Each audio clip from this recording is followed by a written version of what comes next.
rocking chair out here with this dirt. I came out Sunday. I actually bailed. Yeah. I got drenched, and you know. Nothing compared to what I went through. I'm out of here. I was doing cross country. Yeah. You did? Yeah, I heard you did. Oh, Wait. I did. I did. You did cross country? I was at cross country on Sunday. I get there 8:30. I find them in the park. I love cross country. Oh, you came to soccer? Yeah, I came and then I left. I got drenched and I was like, Well, you know what? they put me in the middle of the woods about an hour before the race. I'm in the position in the middle of the woods. The women's race ends. I have another 45 minutes until the men's race. So, in Clove Lake. Oh, I love it there. That's great. The weather was awful, as you know. Yeah. It was really cold, but that's not even the worst of what happened. The men's race is about to end. I figure everyone's passed me already. I haven't seen anybody in like 15, 20 minutes. But then I got a text from Dave saying the last two runners from Vaughn College, heavy runners, just passed. Once they pass you, you can leave. So I figured, all right, they shouldn't be past me in more than another 10, 15 minutes. Another 20 minutes go by. I'm like, okay, I haven't seen anyone in 40 minutes. I'm going to start walking out. So I start to walk out, and Dave texts me as I'm on my way out of the park, yeah, the race is over, you can come out. So I was already on my way. I'm like, all right, good, on my way. I get back to the home base. Everyone's gone. No one's left from our school except me. I'm the only one in the park. I'm like, where did everyone go? Oh, my God. I was left in the middle of the woods. Oh, my God. I had to go. I ended up, my girlfriend's granddaughter was in the Manhattan cross-country race in Van Cortlandt Park on Saturday. So we were up there Saturday for a high school race. And they positioned me in the middle of the woods. There were like 2 or 3 guys who completely ignored me. I'm like, yeah, that way, over the bridge. And they just turn around and head back toward the starting line. I guess they didn't want to finish. Hopefully they didn't claim to finish, because there were other races on that path.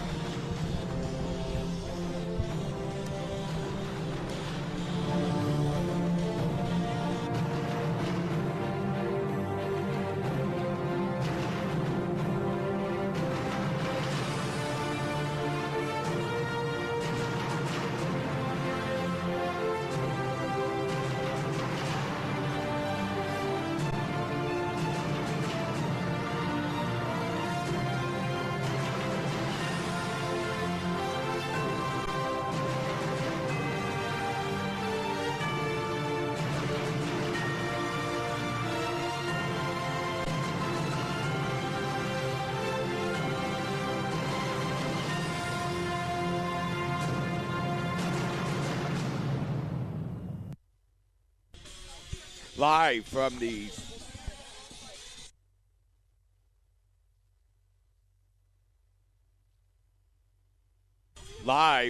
CSI Soccer Complex on the campus of the College of Staten Island, you're watching exclusive women's soccer coverage right here on CSI Sportsnet.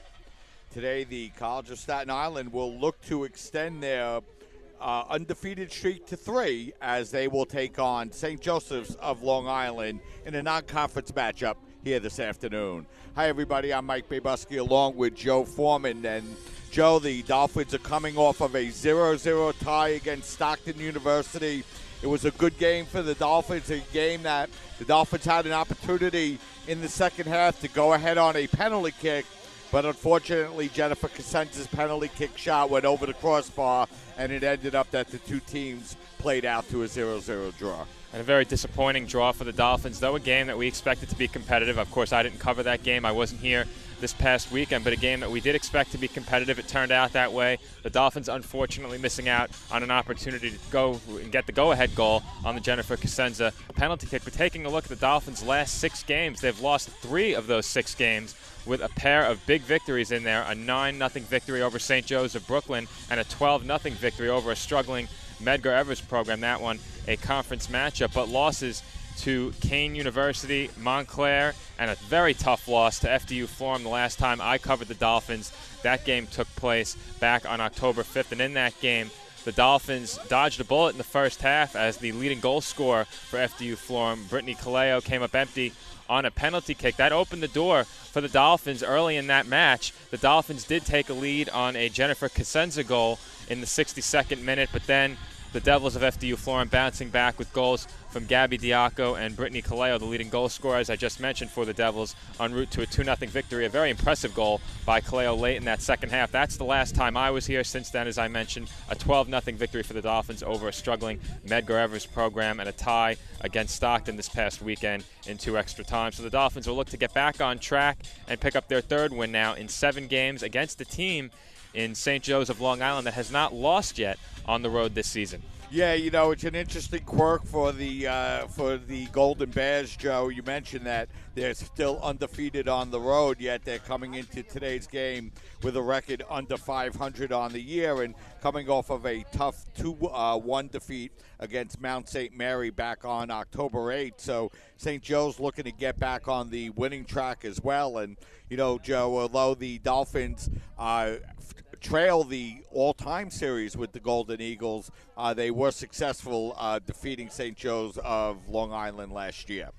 And I'm taking a quick look at the schedule for St. Joe's of Long Island. I believe, a pair of common opponents between these two teams, one being Purchase, which tied with the Golden Eagles of St. Joe's Long Island by a score of 1-1. Also, St. Joe's Brooklyn was defeated by the Golden Eagles of St. Joe's Long Island. That one, a 4-0 victory for St. Joe's. So they'll take on the Dolphins here today, a pair of common opponents. You mentioned their record coming in at 4-8-1, though a tougher Skyline Conference. We mentioned sometimes record can be misleading. And in that Skyline Conference, the Golden Eagles with a record of 3-2-1. The Dolphins 3-0 in the CUNYAC Conference so far this season. They'll look to make it 8-3-2 overall with a victory. The Dolphins, of course, coming in with a record of 7-3-2 so far this season. They'll look to improve upon that today, Mike. Yeah, Joe, and we're in the middle of October already, so the CUNYAC standings really heating up. And, for the CSI Dolphins, 3 conference games remaining, 2 on the road against York and Brooklyn, and then 1 game against John Jay.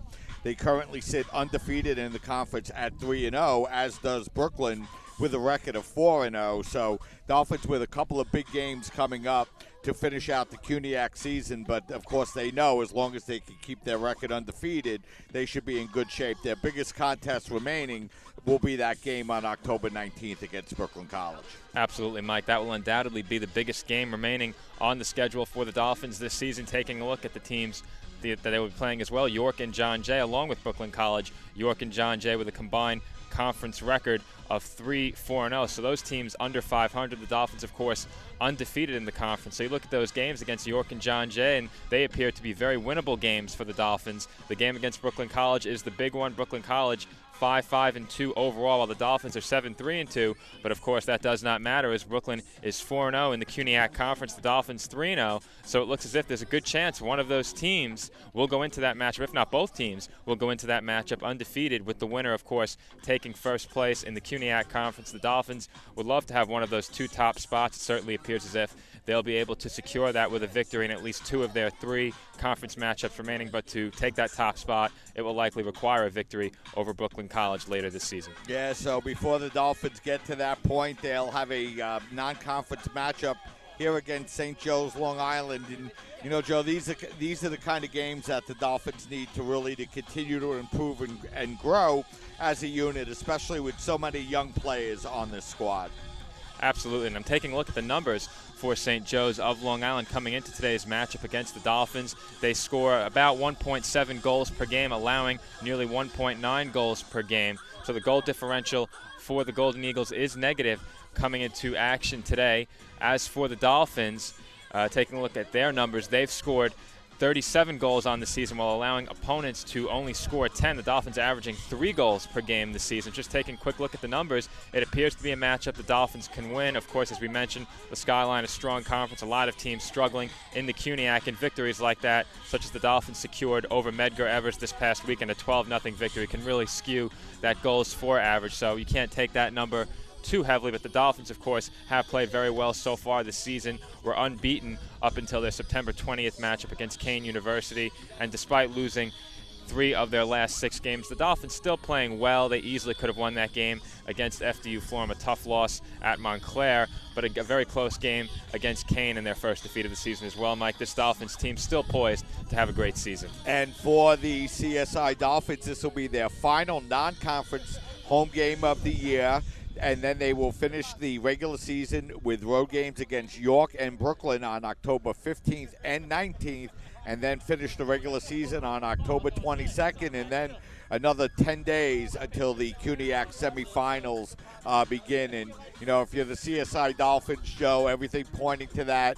Dolphins looking to win the conference for the second consecutive year and hopefully advance into the NCAA tournament. Hopefully so, and it should be a very exciting final game here of the season at the CSI Soccer Complex, assuming the Dolphins do pick up a victory over Brooklyn College, which is not an assumption we can easily make, but if they do pick up that victory and take the top position in the CUNYAC Conference, it could be a conference championship clinching home victory, or not a conference championship clinching, but a regular season conference championship clinching victory for the Dolphins in that last game of the season against John Jay College. So it should be a very exciting game to close out the season here at the CSI Soccer Complex. This is their second to last home game, the second to last home game, of course, being for the Dolphins this season, and then the final home game of the season, as you just mentioned, Mike, will be against John Jay. But in order to keep things rolling and pick up some momentum going into those conference matchups to close out the season, the Dolphins would love to come away with a victory here this afternoon as we get close to our scheduled 4 p.m. kickoff. So we're less than 4 minutes away. Why don't we step aside and take a break here, and then we'll be back with the starting lineups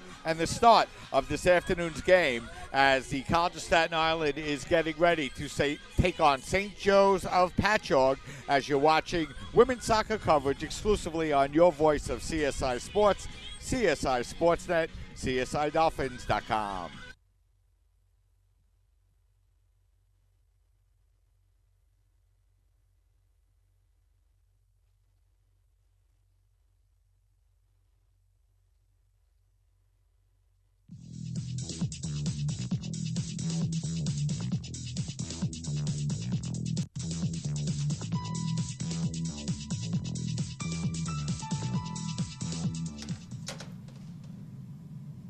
Wow, these are really good. You act surprised.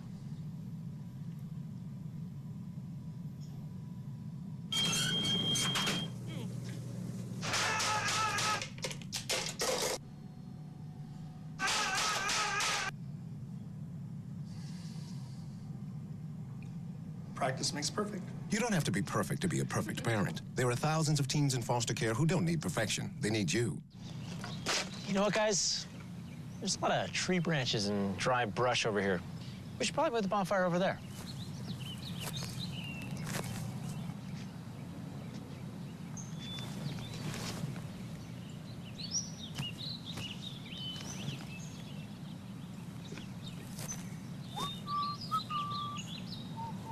I'm guessing Smokey liked that idea.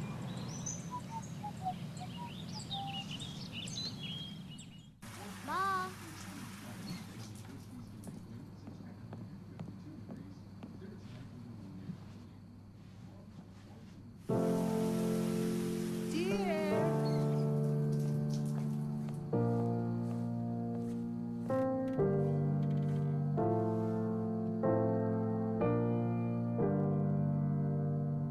Visit aarp.org/caregiving for information on how to provide even better care for the person who wants to care of you.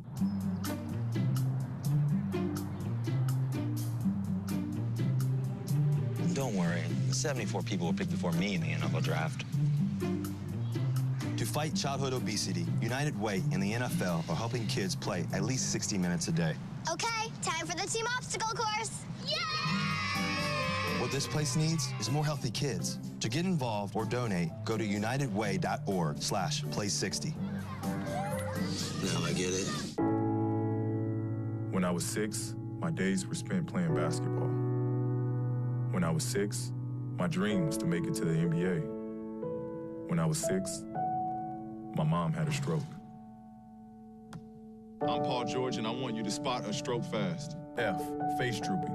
A, arm weakness. S, speech difficulty. T, time to call 911. Protect the ones you love. Spot a stroke fast.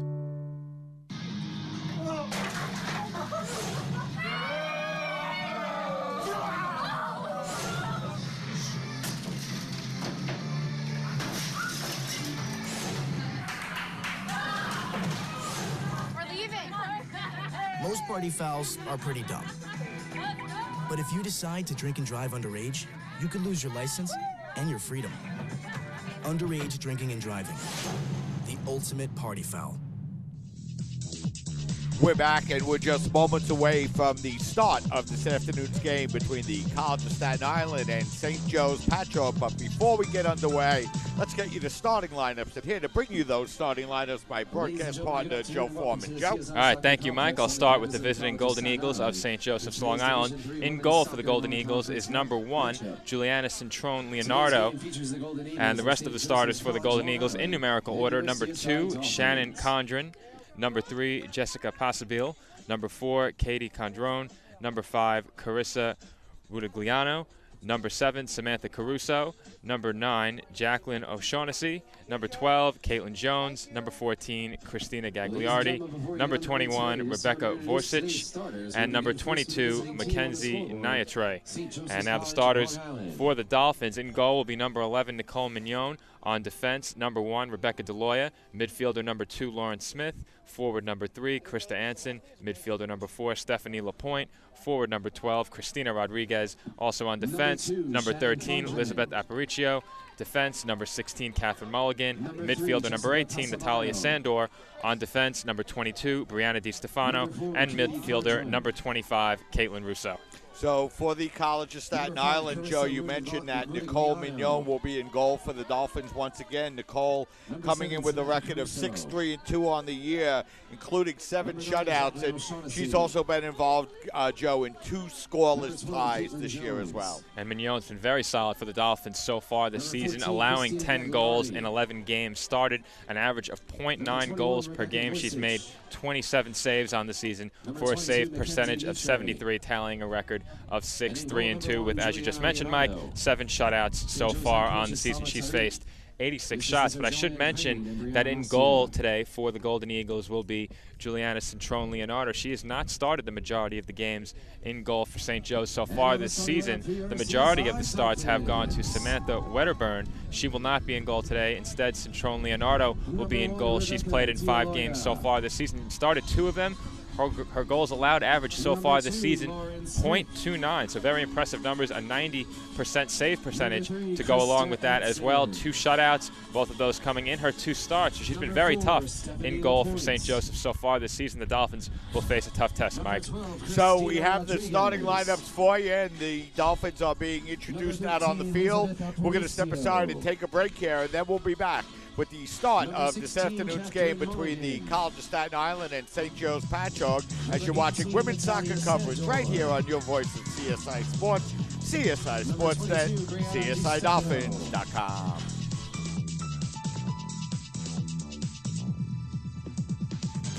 Alvin and the Chipmunks want to remind you, bacteria can hide in food and make you ill. Wow. But you can keep bacteria from ruining your day with 4 simple steps. Clean. I'm waiting for the rinse cycle. Separate. Cook. And chill. We chipmunks are notoriously tight. Check your steps. The road trip to food safety starts at foodsafety.gov. So they say it's a man's world? I don't see anybody's name on it. While they were doing their thing, we slowly changed ours. Today, women can do anything men can do. And there's one thing we're even better at.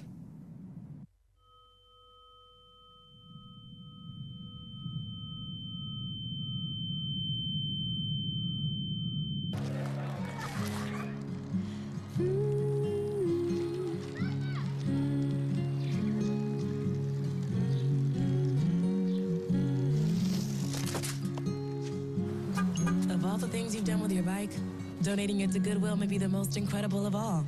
Your donations help fund job placement and training for people in your community, which means your stuff can be more powerful than you think. Goodwill. Donate stuff, create jobs. Hart, what's going on? I'm leaving. Why? What did I do? Not enough. You constantly ignore me. You barely eat anything healthy. You're half as active as you used to be. The pressure is just too much. I quit. Okay, I get it. I'll do better. Just, please, don't leave. Okay. But remember, if I go, you go. Listen to your heart. Don't let it quit on you. Uncontrolled high blood pressure could lead to stroke, heart attack, or death. Get yours to a healthy range before it's too late. We request your cooperation by supporting today's We're back. We're back, and we're just moments away from the start of this afternoon's game as both teams huddle up by their respective benches. And, you know, Joe, we mentioned a little bit during the pregame show that Dolphins coming off of that 0-0 draw, and, you know, that was a big non-conference game for them against Stockton's University team that are coming with a 9-3-1 record, Joe, and the Dolphins had opportunities in that game. It was a close game and a back-and-forth game, but if you have an opportunity to penalty kick, it's something you'd certainly love to take advantage of. Unfortunately for the Dolphins, they had that opportunity and maybe a couple of others and just couldn't convert. And they'll have to make the most of their opportunities here today, Mike. As I mentioned before, Juliana Centrone-Leonardo, the goalkeeper for the Golden Eagles today, has had 2 shutouts in both of her starts so far this season, and she's only allowed 1 goal in 5 games played. The Dolphins will have to make the most of every opportunity that they are presented with here in this afternoon's match. If they're going to come away with a victory, it's certainly going to be a tough test. And coming off a game where they failed to score a goal, of course the Dolphins would love to get on the board early. We don't want to see this turn into any sort of goals or scoreless streak, I should say, for the Dolphins, of course, early to start talking about that. But the Dolphins, of course, will need to break through with a goal here this afternoon to come away with the victory and pick up their 3rd win now in what would be 7 games. As I mentioned before, the Dolphins came in having lost 3 of their last 6. A bit of a tough stretch for a team that got off to an unbeaten start through, I believe it was 6 or 7 matches earlier this season, and the Dolphins will look to pick things back up here today. Yeah, and you know, this regular season, soccer season goes by so quickly, Joe. Final regular season home non-conference game for the Dolphins. Their next to last home conference game of the season. Their only remaining home game will be against John Jay to conclude the regular season. So we're underway. It'll be the Golden Eagles. They will go from left to right here in the first half.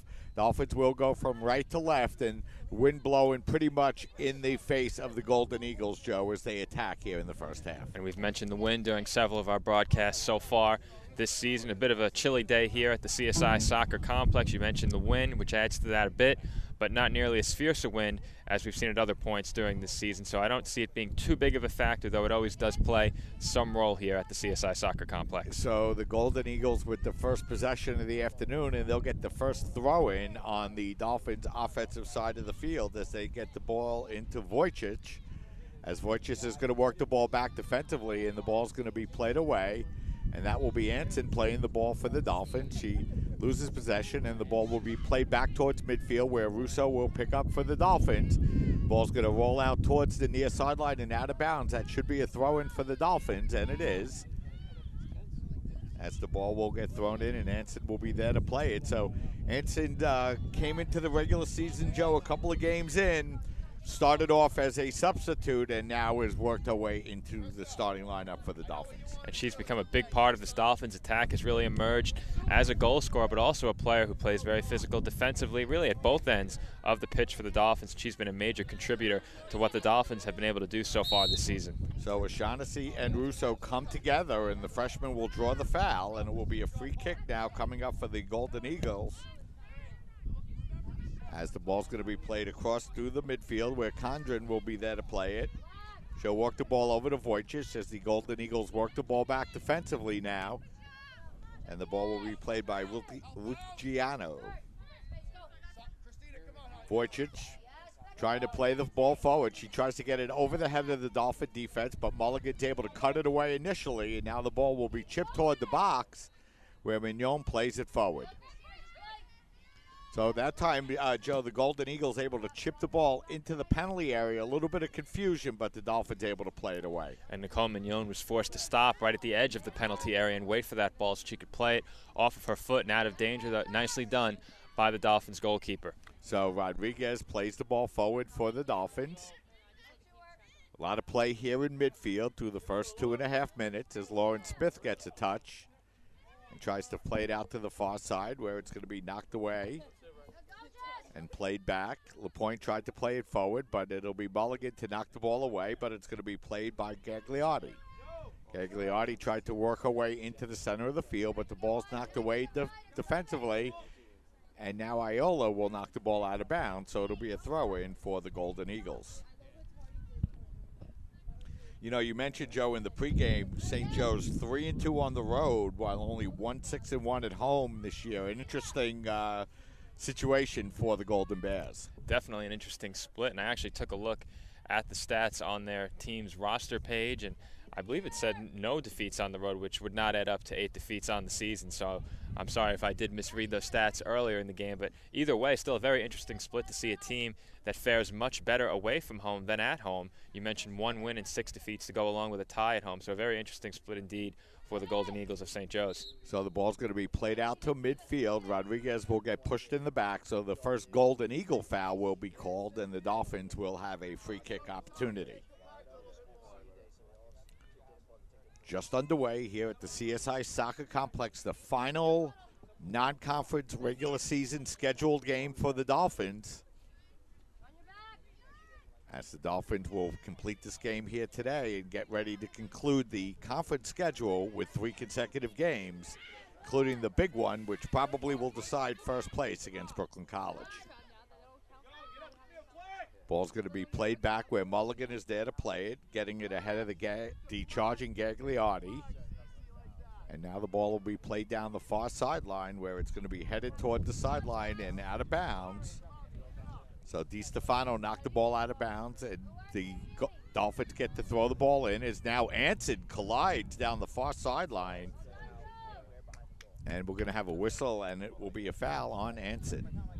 And we mentioned Krista Anson's impact on the Dolphins' attack earlier. I should have mentioned before that Anson has now emerged as the Dolphins' second leading goal scorer, despite getting off to a late start this season, not playing in the first 2 or 3 matches for the Dolphins. She scored 5 goals so far for the Dolphins this season. And as I take a look at the numbers for the Golden Eagles as well, just a quick fact check, they're 0-2 at neutral sites this season, 3-0 away from home, and 6-1 at home. So they have not lost a non-neutral site game away from home so far this season. So Anson will come over to take the throw in as she's able to throw the ball in toward the far post. The ball is headed forward by Rodriguez, but it'll be knocked away by the Golden Eagle defense, and it'll be Nitre to swing the ball out to the far sideline where Mulligan is there to swing it forward, and now LaPointe. LaPointe plays it forward. She was looking for Anson, but the pass is a little bit too far, and now Iola will play it forward. Anson playing the ball forward, getting it into the penalty area, but coming out and making a nice play will be Citron Leonardo for her first touch of the afternoon. Ball punted up onto the near sideline. LaPointe fighting for possession with Cadron, and now it's Iola. Iola gets the ball up over the midfield line, and a nice job by Lauren Smith to come back and retrieve it, and now feed DiStefano. DiStefano looking for Anson, but the pass way too far ahead, and it will be played there by St. Joe's Patchogue. Throw out on the far side over for Condren. She tries to play it forward, but Anson will come away, knock it away in midfield, and now Rodriguez will push the ball forward for the Dolphins. Jones working the ball up the far sideline. The pass is going to be too far ahead, but DiStefano will knock the ball out of bounds, so it'll be a throw-in here for the Golden Eagles.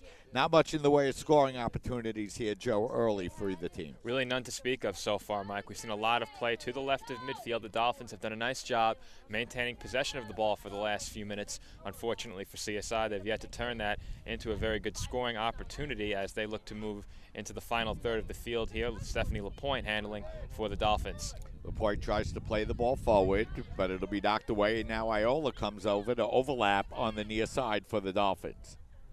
Ball's going to work its way out of bounds down the far sideline.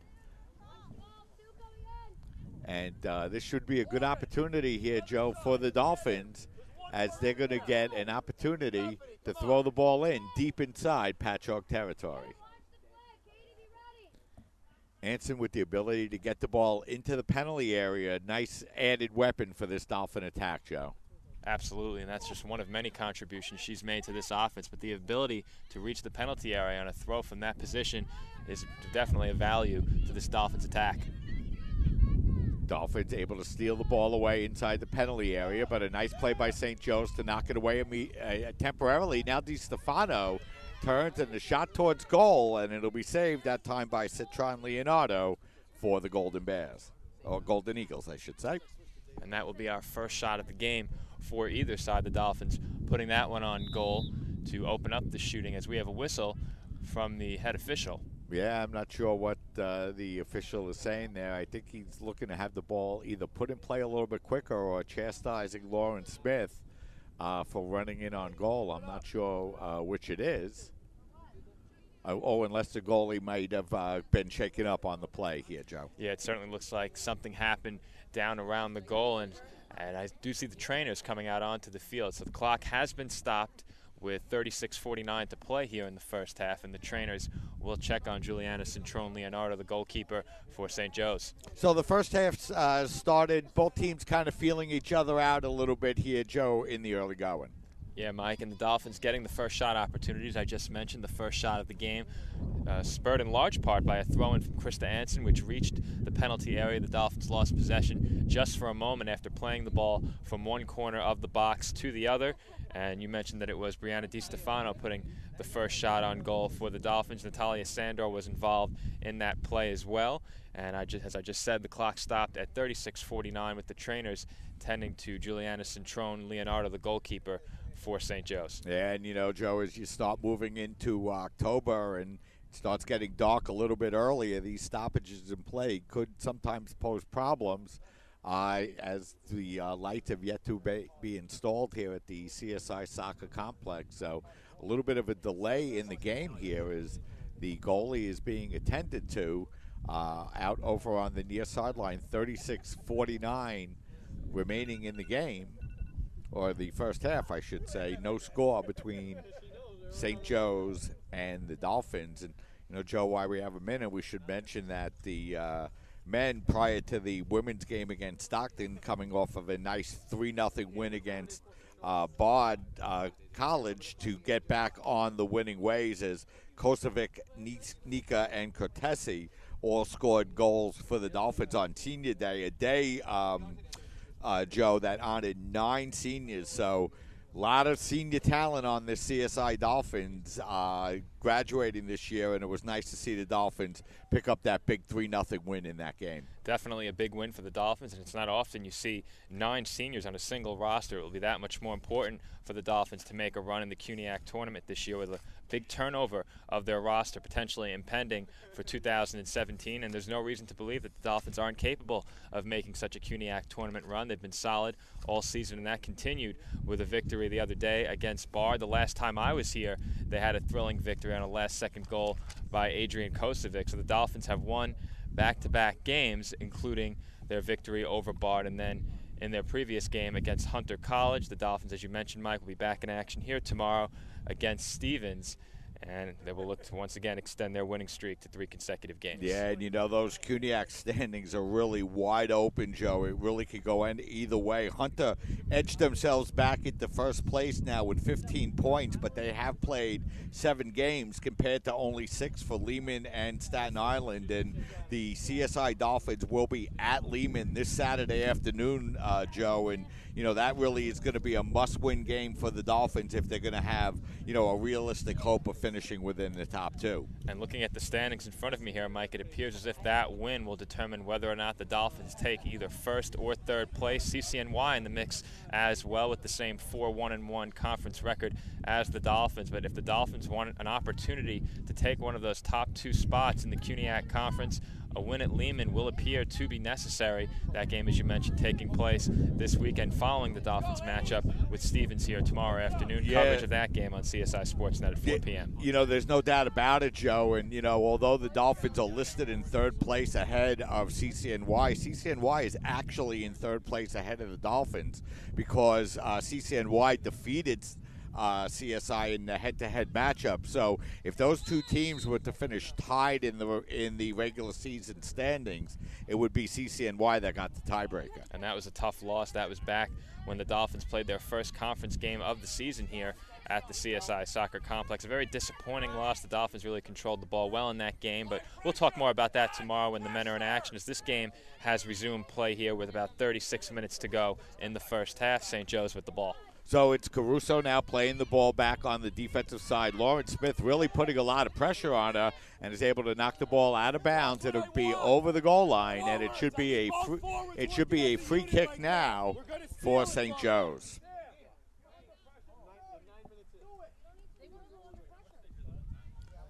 So Juliana Citron Leonardo, the freshman keeper for the Golden Eagles. So both teams have freshman players in goal here this afternoon, Joe. And Nicole Mignon has been the goalkeeper for the Dolphins all season long. We mentioned that Citron Leonardo has only started 2 games for the Golden Eagles, played in 5, but a very impressive goals allowed average of .29 with a save percentage of nearly 91%. She's been rock solid in goal for St. Joe's this season, and those numbers came in a total of 315 minutes in goal as the Dolphins now play it toward midfield. And, you know, Joe, the Dolphins have only allowed 10 goals in 12 games, and that's less than a goal a game. So they've been very solid here defensively in 2016. And not only great goalkeeping for the Dolphins, but you just mentioned it, Mike. They've been great defensively on the back line as well. And it's been consistent effort from that back line all season long. It's continued here this afternoon. Only one real opportunity to even play the ball in the attacking third for St. Joe's. Throughout the rest of the early portion of this match, it's been the Dolphins controlling possession, their back line and defense, a big part of that. Gagliardi feeding the ball on the near side over to O'Shaughnessy. O'Shaughnessy will have the ball knocked out of bounds, but this time it'll be off the Dolphins, and it'll be a throw-in deep inside Dolphin territory. And Joe, throughout the first 10.5 minutes or so, the Dolphins have really done a nice job keeping the ball out of their penalty area. They have, as they clear that one out toward the near sideline and out of play. It will be a throw-in for St. Joe's, but you're right, Mike. The Dolphins have done a very good job keeping the ball off the foot of the St. Joe's attackers. They've maintained possession very well throughout the early portion of this game. We're just over 10 minutes into the first half, as it appears the Dolphins will have a goal kick upcoming here. We now reach about 34 minutes to go in half number 1. Taking the kick for the Dolphins, looks like it'll be Catherine Mulligan just to the left of goalkeeper Nicole Mignon. So it's the free kick for the Dolphins. It's going to be played into the center of the field as Anson able to knock Jones off the ball, as the ball will roll back onto the defensive side of the Golden Eagle field. Russo steps forward and plays it now up to Rodriguez. Rodriguez turning into the center of the field, trying to create a little bit of space. She turns and shoots one on goal, a nice bending shot, but Citron Leonardo there to make the play. And Christina Rodriguez has also been one of the leading goal scorers so far for the Dolphins this season. Rodriguez comes into the game having scored 4 goals on the season, one of a couple of players who've scored 4 for the Dolphins, though she does lead the team with 8 assists so far this season, also tied for the team lead in points with 16. However, she is ahead in shots over any other teammate by a wide margin. She leads the team with 65 shots so far this season. There's her first of the afternoon. Yeah, and as Joe mentioned, that those 65 shots lead the CUNYAC Conference, as you know, she's number 1 in the conference, Joe, by almost 30 shots. And that's a very wide margin. She's ahead of her nearest teammate by nearly 30 shots as well. And Rodriguez has been really the focal point of the Dolphins' attack in terms of getting shots on goal so far this season. We've seen that now early here in this match this afternoon. So LaPointe tried to play the ball forward. Instead, it'll be played back towards the midfield circle where Iola comes over and plays the ball. She's shouldered off by Gagliardi. The ball will go out of bounds, and it'll be a throw-in now for the Golden Eagles. Caruso. Smith putting pressure on her. She works the ball over to the near side. Ruggiano has the ball knocked out of bounds. And this time it'll be a throw-in for the Dolphins. Iola to come over and throw the ball in as she gets the ball down the near sideline. Rodriguez trying to work the ball forward. She's looking to get the ball up to Smith. As the ball's rolling down toward the goal line, it'll be knocked out of bounds by Caruso, out of bounds, but it'll be a throw-in now for the Dolphins, deep inside Golden Eagle territory. And the Dolphins' first opportunity came off a throw-in in a very similar spot, as it will be Krista Anson once again making the throw for the Dolphins. So Anson, a long throw-in in towards the near post. It's going to be headed away by Caruso, and Anson comes back to play it just outside the penalty area, and it'll be knocked out of bounds, but this time it'll be a throw-in for the Golden Eagles. Well, actually, the Dolphins threw it in as it's Anson to Rodriguez. Iola trying to step forward and play the ball in towards the goal line. As Iola coming all the way up towards the goal line now, and now it's going to be played back by the Dolphins' Lauren Smith. Smith back to Iola.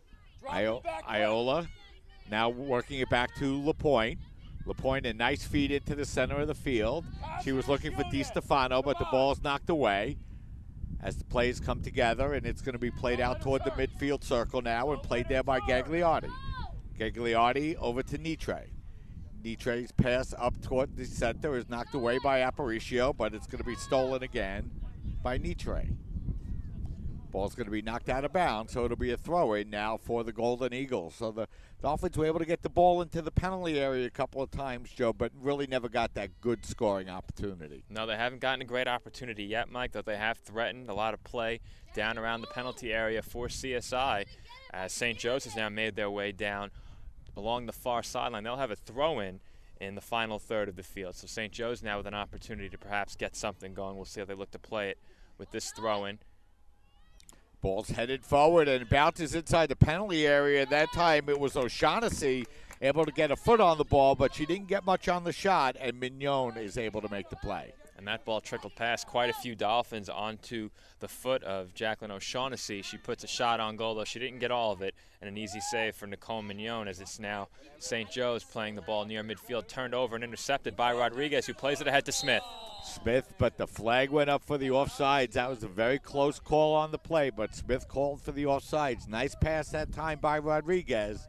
The linesman put his flag up emphatically for the offsides. And a very heads-up play there by Christina Rodriguez, quickly pushing that ball ahead to Lauren Smith. Unfortunately for the Dolphins, she's called offsides immediately by the lines judge along the far sideline. Free kick upcoming for St. Joe's. Luciano playing the ball forward, and it's going to be played at the midfield line by Smith over to Russo. Russo tried to play the ball forward, but it's going to be cut out defensively, and now played by Smith. Will lose possession, so it'll be a throw-in now for St. Joe's. Ball's going to roll out over to Aparicio. She's going to knock the ball out of bounds on the near sideline, so it'll be a throw-in once again for St. Joe's. Iola fighting for the ball along with Gagliotti, and we're going to have a whistle, and this time it'll be a foul on St. Joe's. And I believe that's our first foul call of the afternoon, maybe the second, as we had some physical play going on along the near sideline earlier in the match. Taking the free kick for the Dolphins is Elizabeth Aparicio. So Aparicio plays it forward. Anson tried to get to the ball, but instead Caruso's there to knock it away. But LaPointe makes a nice play to retrieve the ball and play it into the middle of the field. Anson tried to turn against the defender Caruso. Anson trying to use a body to shield off the defender. Now it's Rodriguez making a nice move. Rodriguez stepping inside one defender, but can't step inside the second, as that was a nice defensive play that time by Ruggiano to knock the ball away. And a very nice defensive play there by Rutigliano to keep Rodriguez from getting off what would have been a high-quality shot. And she had a shot earlier in the game. That shot, though, from a much greater distance than that shot would have been. And if Christina Rodriguez was allowed to make her way deeper into the penalty area, there's a good chance the Dolphins could find themselves ahead in this game 1-0. But as it stands, it's a throw-in for CSI as they throw it in toward midfield, and that one off the head of a St. Joe's player and out of play over the near sideline. Once again, will be a throw-in for the Dolphins. So the Dolphins will throw the ball in. Iola will come in to take it. Dolphins get the ball in play as it's going to be knocked out of bounds, and it will be a throw-in once again for the Dolphins. Smith try to get the ball over to Iola. Instead, it's going to be the Dolphins to throw it in, as the ball's going to be thrown in all the way down the near sideline and played back defensively by Vitigliano. Smith trying to fight for possession of the ball. It's knocked out of bounds by St. Joe's once again, so another deep throw-in for the Dolphins. And as expected, it will be Krista Anson once again, making the throw for the Dolphins. Let's go, ladies. Keep it up. It's perfect. So Anson to throw the ball in. Long throw in As the ball's going to be played back to Anson. Anson tried to roll it into the middle. Instead, it's going to be knocked off of Rutigliano. And good break for the Dolphins there, Joe, because they'll get the first corner kick of the afternoon. And it will be Cristina Rodriguez taking that corner kick for the Dolphins. We've seen them execute on corner kicks several times so far this season. They'll look to put the first goal of this match on the board. So here comes Rodriguez, a long ball toward the far post. There were Dolphins there as LaPointe had a shot on goal. The ball's bouncing around the cage, and somehow Citron Leonardo able to get a hand on the ball for the Dolphins. So good play that time by the Dolphins, probably their best opportunity, Joe. The ball bounced around a lot, but the Dolphins couldn't get it past the goal line for the first goal. And there was a mosh pit of players right outside the goal mouth. Nearly impossible to tell what was going on after the initial headed attempt. I believe that was taken by Caitlin Russo. Once that ball landed down on the pitch, we couldn't see anything as the Dolphins make their way toward the penalty area once again. Lauren Smith breaking inside, and that time she was coming in one-on-one against Citron Leonardo and just never got really a good shot on ball. Kind of just tapped it towards goal, Joe, for the easy save. And easily the best opportunity of the match so far for either team. Smith had a great chance there right in front of the goal. Citron Leonardo came out to contest the shot, and Smith just didn't get all of it, unfortunately, for the Dolphins, and they failed to capitalize on their first big opportunity of the game. And we talked about capitalizing on opportunities being something they would need to do in order to break through on a goalkeeper who's done a great job for her team so far this season. Now Rodriguez trying to chip the ball forward. It's going to be too far past everybody, and Citron Leonardo there to make the play on the ball for the Golden Eagles. Played just over 20 minutes here in the first half, still scoreless. Dolphins credited with 3 shots on goal. St. Joe's credited with 1, but still no score. LaPointe trying to play the ball near the midfield line. Gets the ball up to Russo, and now LaPointe will play the ball back. And now it's Smith. Nice touch pass to Russo, but just a little bit too far ahead and out of bounds. Throw in for the Golden Eagles. Tigliano to throw the ball in. Now Caruso. Caruso tried to get the ball up to Gagliardi, but instead Aparicio comes forward to get it up over to Rodriguez. Ball will roll out of bounds once again, so once again it'll be a throw-in for the Golden Eagles. Tigliano. Now Iola skying the ball high up in the air, and it'll be played down and played in the midfield circle now by Passable. Passable over to Condren. Condren plays it forward. Aparicio plays it back towards midfield where LaPointe gathers, but St. Joe's there to play the ball back in. Aparicio knocked off the ball. Nice play that time by Gagliardi, and we've seen a couple of very talented freshman players here for St. Joe's Patchogue. And St. Joe's had their first real threat right there. Had a chance to move the ball into the penalty area, quickly dispossessed. The Dolphins now going the other way as that one is played too far ahead, and Citron Leonardo will scoop it up along the back line. Yeah, Anson was looking to get that ball into Lauren Smith, and you know, the Dolphins nearly had a break opportunity, but the Dolphins not able to make that last pass, so now it'll be St. Joe's to replay the ball in midfield. Condren trying to chip the ball forward up over to Gagliardi. O'Shaughnessy tried to keep the ball in bounds, could not do so, so it'll be a throw-in now for the Dolphins. As we're going to have a substitution as Diana Estrada will check in. And she will replace Caitlin Russo for the Dolphins. So Estrada will throw the ball in. Anson tries to play the ball forward, and now the ball is deflected by Anson towards Rodriguez, but nice play by the Golden Eagle defense once again to knock the ball away. Condren over to Passable. Passable trying to work the ball up the far sideline. It's knocked away and played now by Vojcic. Vojcic rolling it back into the center of the Golden Eagle defense, and now it's going to be chipped forward looking for Gagliardi, but Iola is able to come forward and knock the ball away, and we're going to have a whistle and a foul, and this one will be on St. Joe's. And Jennifer Cosenza getting ready to check in for CSI. It will be a free kick for the Dolphins upcoming, to be taken by Elizabeth Aparicio. So Cosenza will check in at the next opportunity as Anson looks to play the ball down on the far sideline. Anson now gets the ball up over to Smith. Now back to LaPointe. LaPointe rolling the ball up over to Sandor, but the pass is going to be knocked away, but restolen by the Dolphins in the midfield. Rodriguez over to LaPointe. LaPointe now back to Rodriguez. She looks to get the ball to Anson. Anson looks to chip it forward, but once again, Citron Leonardo will be there to play the ball.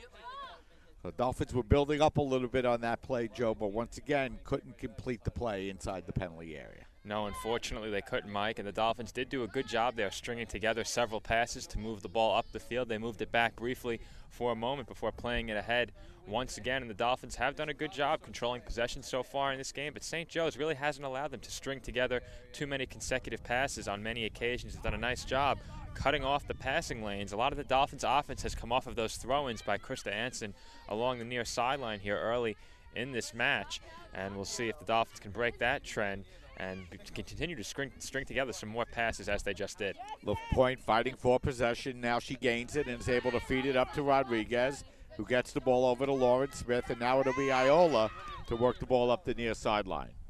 Iola's pass is going to be knocked away, but Estrada's there to play it. Estrada fighting with Condren for the ball, but the pass is going to roll out of bounds. And there'll be a substitution for the Dolphins as Jennifer Cosenza, the Dolphins' leading goal scorer, will check into the game. She replaces 3, Krista Anson. And she will replace Krista Anson. So Anson out and Cosenza in for the Dolphins with just under 20 minutes to go here in the first half. Jennifer leads the Dolphins in goals with 7 as she checks into the game here with just over 19 minutes, 30 seconds remaining in the first half. As LaPointe tried to play the ball forward. Instead, it's going to be a handball called on the Golden Eagles. And, Joe, with the wind at the Dolphins' back here, it should be an opportunity for them to make a play inside the box if that's what they choose to do. And wind always a big factor, most importantly on the free kicks. We've seen the wind carry the ball a lot here at the CSI Soccer Complex. And in a situation where you're able to get some momentum into the kick and really try and aim it in toward the penalty area, potentially even take a shot, the wind can be a big ally for you, and it will be Christina Rodriguez taking this free kick for the Dolphins. So here comes Rodriguez getting ready to step on the ball.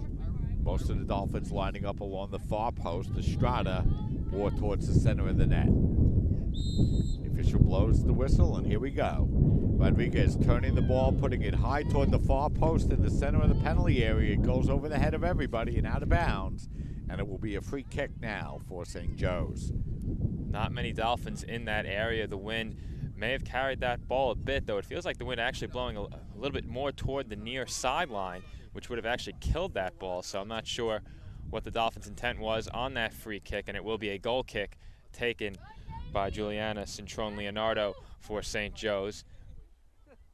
Nietzsche trying to play the ball forward. Instead, it's going to be knocked out of bounds by the Dolphins, so it'll be a throw-in now for the Golden Eagles. Smith knocking the ball forward. Now Cosenza. Now Smith trying to break into the penalty area. She gets in and shoots, and a nice save that time by Citron Leonardo as the Dolphins broke in offensively. That was a big opportunity that time for the Dolphins. A great opportunity there for CSI once again, but another great play by Juliana Cintron Leonardo to really cut down a great Dolphins opportunity very decisively, coming out of goal and attacking the ball at the point of the shot. Smith took a nasty fall on that one. She was down for a moment but appears okay. Actually, now she has her hands on her knees as she limped toward midfield. And the Dolphins once again are able to knock away that throw. And the Dolphins have done a great job so far, really cutting down the Golden Eagles' possession around midfield, not allowing them to move beyond that point very often, as it will be a CSI throw-in upcoming. So Smith probably with the best 2 opportunities for the Dolphins here this afternoon. That was a big one. And she was stopped in front as the Dolphins look to attack once again. Cosenza now over to Smith. Smith trying to chip the ball forward, looking for LaPointe, overlapping all the way down the far sideline. And the ball's going to be knocked back towards midfield where Sandor's there to play it for the Dolphins and feed LaPointe. LaPointe looking to get the ball up over to Cosenza. Cosenza turns it toward the middle of the field, and now it's Estrada, but Estrada stumbles over the ball, and now O'Shaughnessy will be there to play it for St. Joe's Patchogue, but her pass will be too far ahead of everybody, and Mignon will be there to play it for St. Joe's. And as Mignon plays it, sorry, Mike, for the Dolphins, we'll take a look at the shots on goal total for both sides. The Dolphins with 5 shots on the game, 4 of those on goal, and St. Joe's taking only 1 shot. That shot was a shot on goal. So the shots on goal 4-1 in favor of the Dolphins. The Dolphins with a 5-1 overall shots advantage, as that one is played out over the near sideline. It will be a throw-in for St. Joe's, who will make their first substitution of the game. It will be number 11 checking in. That's Jocelyn Sordo, and she replaces number 3, Jessica Passable.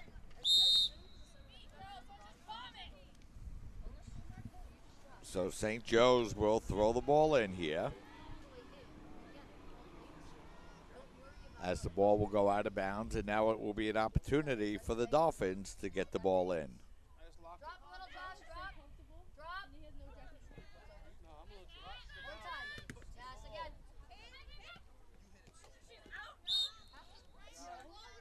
So the ball is played out of bounds, and the Dolphins will end up with a throw-in as Iola throws the ball in, looking for Sander. Sander looking to get the ball up over to LaPointe. LaPointe fighting for possession of the ball. A lot of contact that time as Sandor collides on the play with Condren, and it will be a free kick now for St. Joe's as we're inside of 15 minutes remaining here in the first half. And the Dolphins have really controlled possession well so far here in the first half as we enter the final quarter hour of half number 1. The Dolphins now have possession, moving beyond midfield into the attacking third. That ball's played ahead, and it will be played by Cintrone Leonardo, who we've seen fumble the ball a couple of times, both actually prior to taking goal kicks, it looked like. That one, though, on the ball passed ahead by the Dolphins. This one played out toward midfield. Yeah, and on that play, Joe Casenta was breaking in, but just could not get there in time to be able to play the ball forward. Ball played up the near sideline. It'll be knocked out of bounds by Estrada, and the Golden Eagles will get to throw the ball in. Sander fighting for possession of the ball, but it's going to be knocked back as both teams trading possessions in midfield now, and now the Golden Eagles knock it forward, where Mulligan is there to play it for the Dolphins and feed it up forward for LaPointe. Rodriguez out on the far side of the field. Rodriguez trying to knock the ball forward as the Dolphins now look like they have Sandor up front with Estrada and Cosenza, as the ball is played deep in Dolphin territory as Mulligan and Mignon came together, and that time Mignon was there to clear the ball away for the Dolphins. Ball's going to be played out of bounds out on the near sidelines, and it'll be a throw-in here for the Dolphins.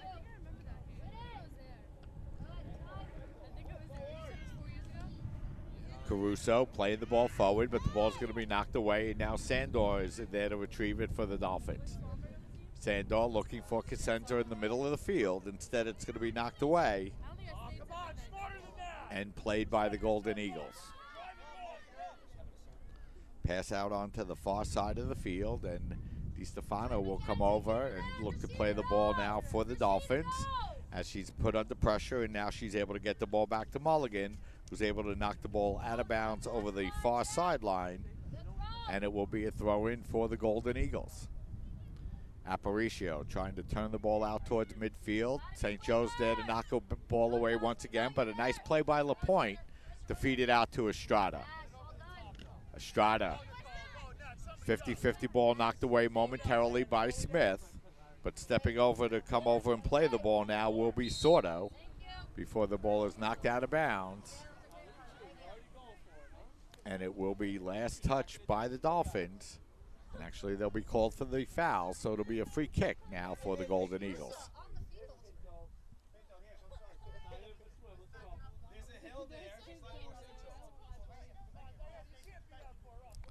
So Vatigliano to take the free kick now as the clock continues to wind inside of 12 minutes remaining as the ball is played in toward the center of the pitch and knocked up in towards midfield, and now it's going to be knocked away by the Golden Eagles, but the Dolphins able to come away as that's Smith.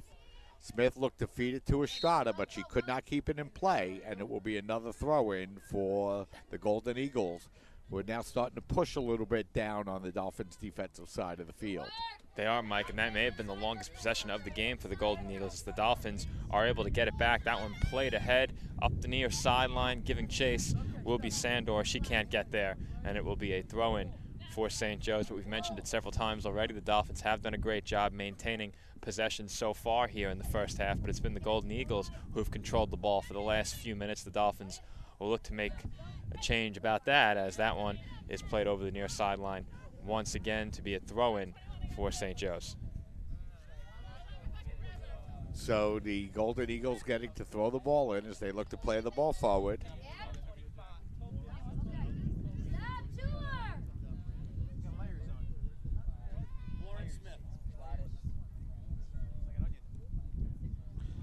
So the ball is played in towards the center of the field where Smith is there to play it for the Dolphins. And Joe, we mentioned earlier, Lauren Smith probably had the best couple of opportunities for the Dolphins here this afternoon. She did. Smith had 2 opportunities down around the penalty area. The first coming fairly early in this first half. She was met at the point of the shot by the goalkeeper for the Golden Eagles, Centrone Leonardo. A great play on that one. And then once again later in the half, another great opportunity for Smith, this time to the right of goal, and she was met at the point of the shot once again by Centrone Leonardo. Took a nasty fall at that point, was down for a moment, but was able to get up and continue playing up until this point right now with 10 minutes remaining in the first half, as Lauren Smith will be substituted for. It's Anna Karen Angulo coming into the match for the Dolphins. There also was a substitution for the Golden Eagles as well. I see number 21, Rebecca Voisich, heading to the bench, and I didn't catch who went onto the pitch for the Golden Eagles. We'll have that information for you in a moment. So here comes Jones down the far side of the field. She looks to chip it towards goal, but the pass a little bit too far ahead, and Mignon is there to play it for St. Joe, for the Dolphins. 9:25 remaining here in the first half. No score, and Joe, last Saturday, or last week I should say, on Saturday, the Dolphins beat Medgar Evers by a score of 12-0, but they could not score against Stockton on Sunday, and looking for their first goal here this afternoon. And they've certainly had the chances to pick up that first goal here this afternoon, Mike. Unfortunately, they haven't been able to convert on any of, really a few great opportunities so far here in this first half. 4 shots on goal.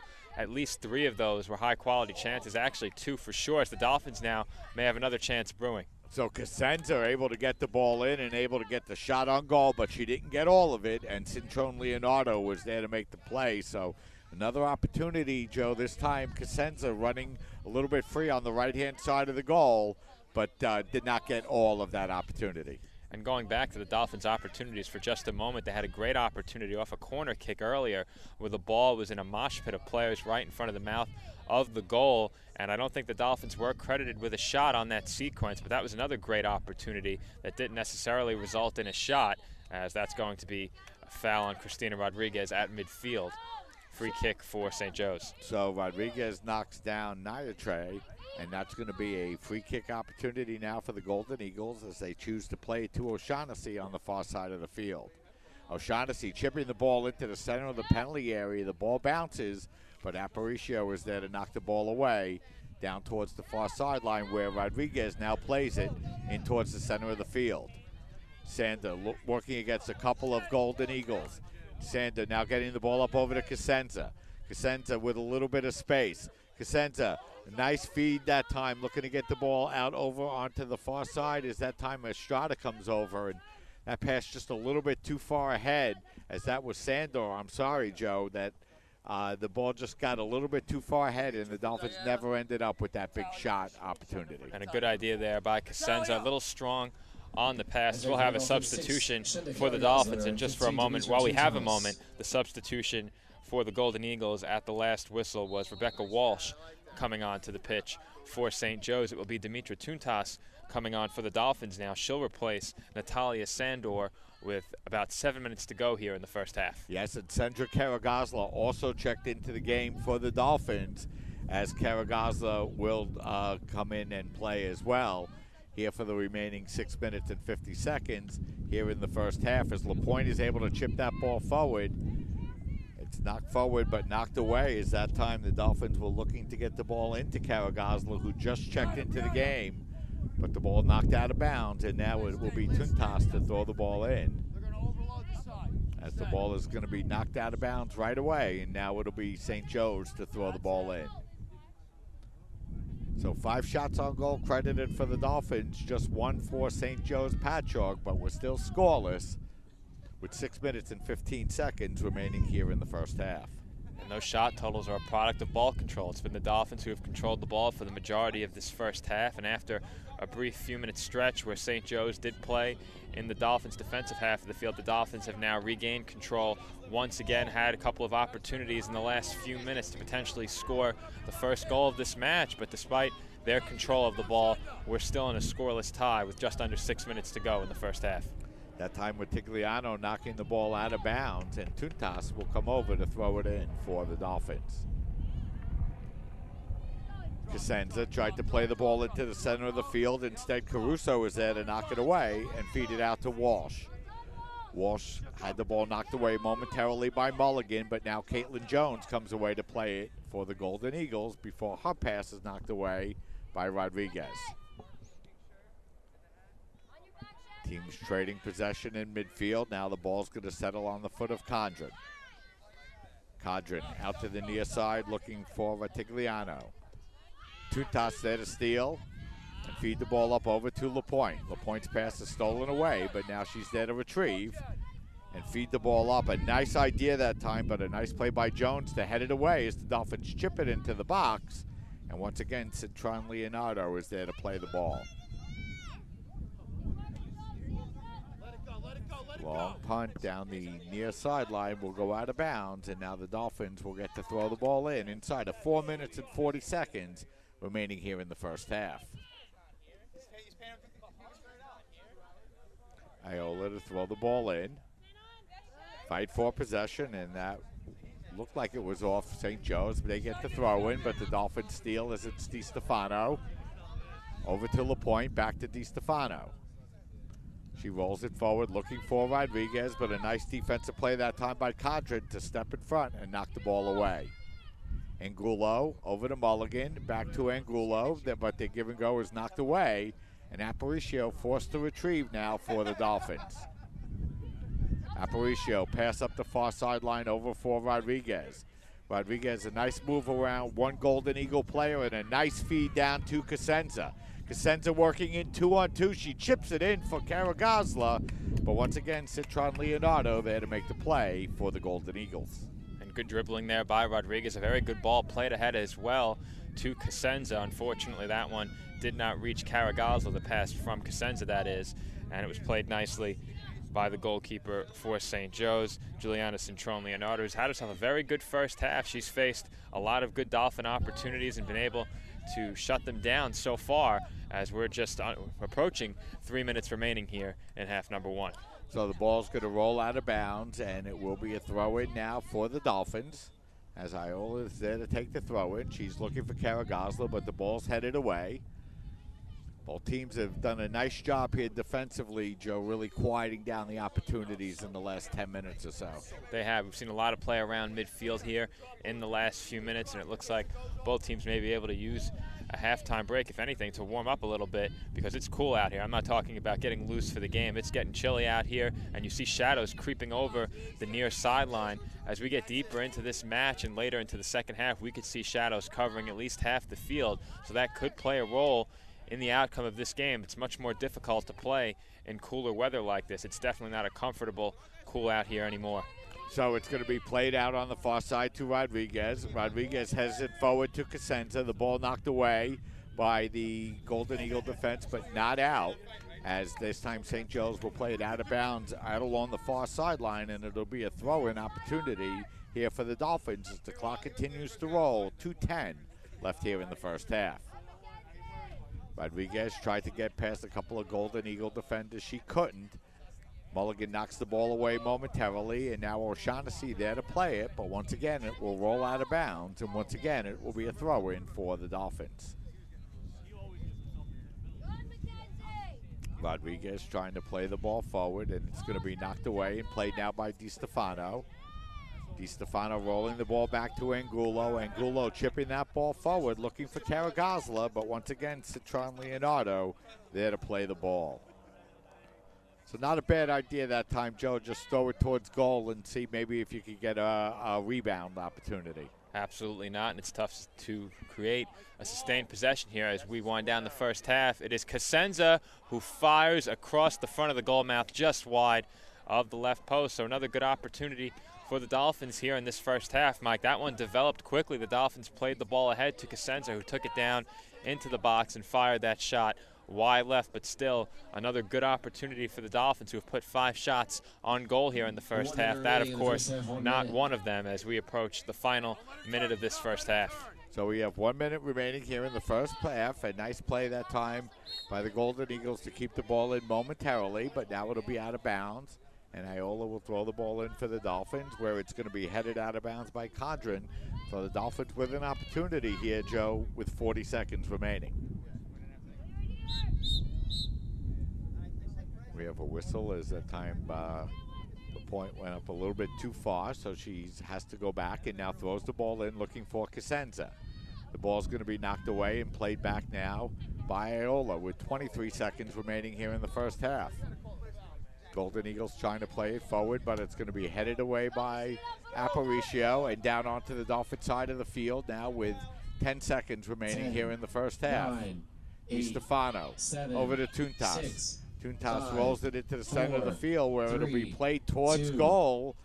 And Mignon will come out and play the ball, and that's going to do it, Joe. 45 minutes in the book, and the Dolphins unable to score. They keep St. Joe's off the scoreboard, and we go into the half level. Neither team able to score. And despite not being able to score, a very strong first half for the Dolphins, who put 5 shots on goal and then had another great chance off of a corner. They did not put a shot on goal following that corner kick attempt, but a mosh pit in front of the net proved very dangerous. A great job by Juliana Citron Leonardo to keep that ball out of the net. We thought for sure that ball would wind up in the goal some way, somehow. It did not. And that and another number of other great chances for the Dolphins, proving not enough in that first half as we take a scoreless tie into halftime here at the CSI Soccer Complex. So we're at halftime with the Dolphins and St. Joe's. No score here at the CSI Soccer Complex. We'll step aside, take a break, and we'll be back as you're watching women's soccer coverage right here on your voice of CSI Sports, CSI Sportsnet, CSIDolphins.com.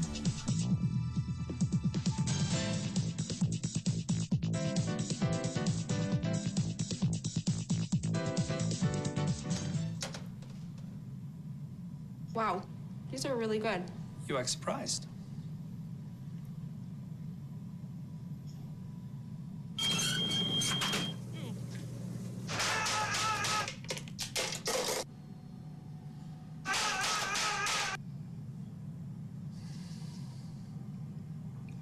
Practice makes perfect. You don't have to be perfect to be a perfect parent. There are thousands of teens in foster care who don't need perfection. They need you. You know what, guys? There's a lot of tree branches and dry brush over here. We should probably put the bonfire over there.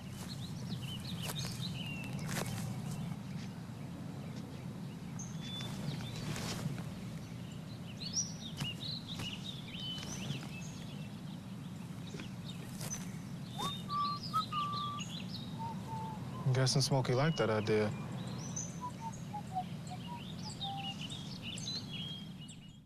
Mom.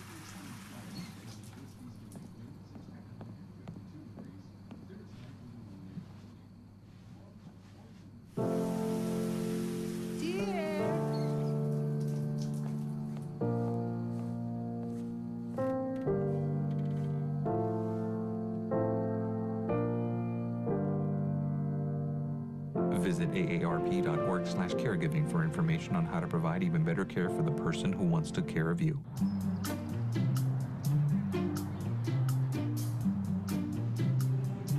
Don't worry, 74 people were picked before me in the NFL draft.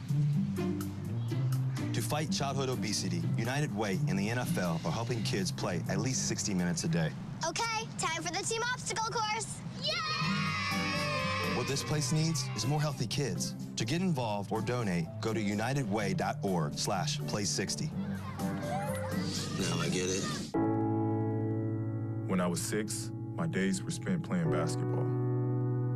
When I was 6, my dream was to make it to the NBA. When I was 6, my mom had a stroke.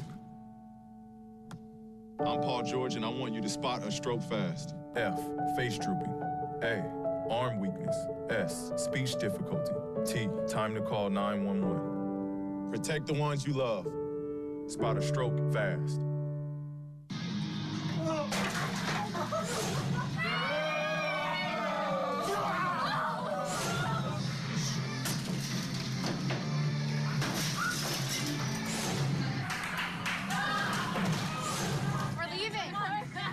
Most party fouls are pretty dumb. But if you decide to drink and drive underage, you could lose your license and your freedom. Underage drinking and driving. The ultimate party foul. This is the story of a boy who was very sensitive to lights and sounds. So he built secret hiding places where nothing could get in. The boy didn't like looking people in the eye. It made him feel uncomfortable. One day, he found out he had something called autism. His family got him help, and slowly, he learned how to live with it better. Early intervention can make a lifetime of difference. Learn the signs at autismspeaks.org.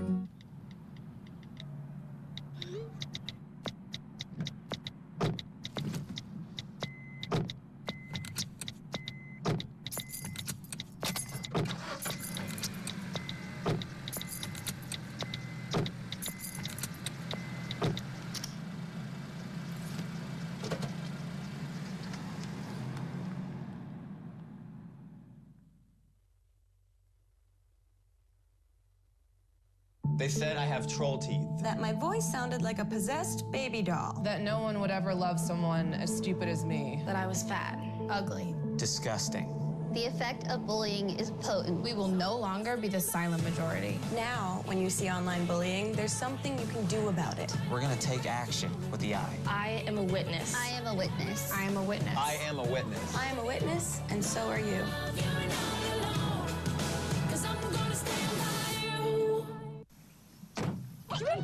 They'll test you. Try to break your will. But however loud the loudness gets, however many cheese puffs may fly, you're the driver, the one in control. Stand firm. Just wait. And move only when you hear the click that says they're buckled in for the drive. Never give up till they buckle up.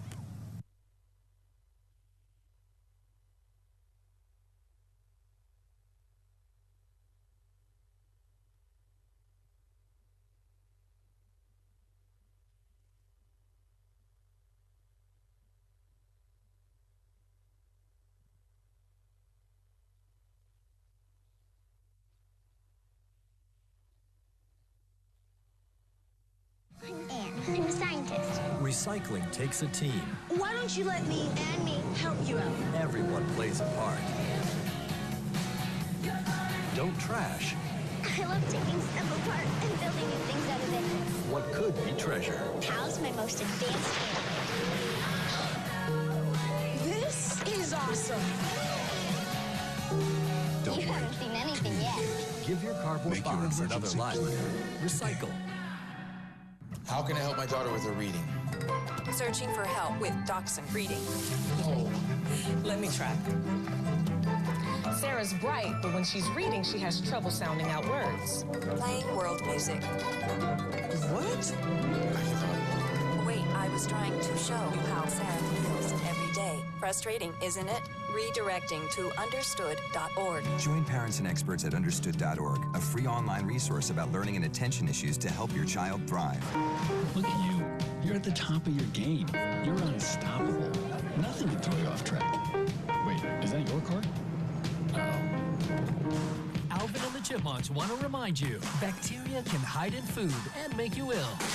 Wow. But you can keep bacteria from ruining your day with 4 simple steps. Clean. I'm waiting for the rinse cycle. Separate.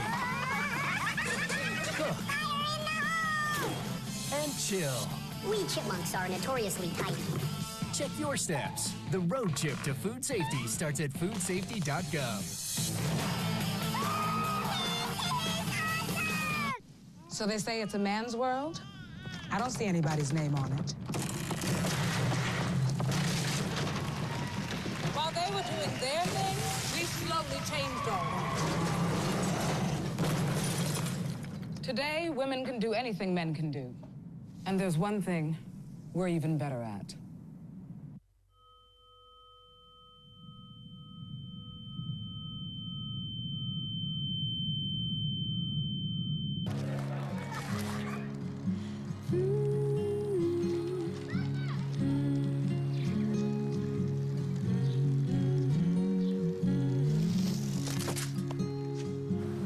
Of all the things you've done with your bike, donating it to Goodwill may be the most incredible of all. Your donations help fund job placement and training for people in your community, which means your stuff can be more powerful than you think. Goodwill. Donate stuff, create jobs. Hart, what's going on? I'm leaving. Why? What did I do? Not enough. You constantly ignore me. You barely eat anything healthy. You're half as active as you used to be. The pressure is just too much. I quit. Okay, I get it. I'll do better. Just, please, don't leave. Okay. But remember, if I go, you go. Listen to your heart. Don't let it quit on you. Uncontrolled high blood pressure could lead to stroke, heart attack, or death. Get yours to a healthy range before it's too late.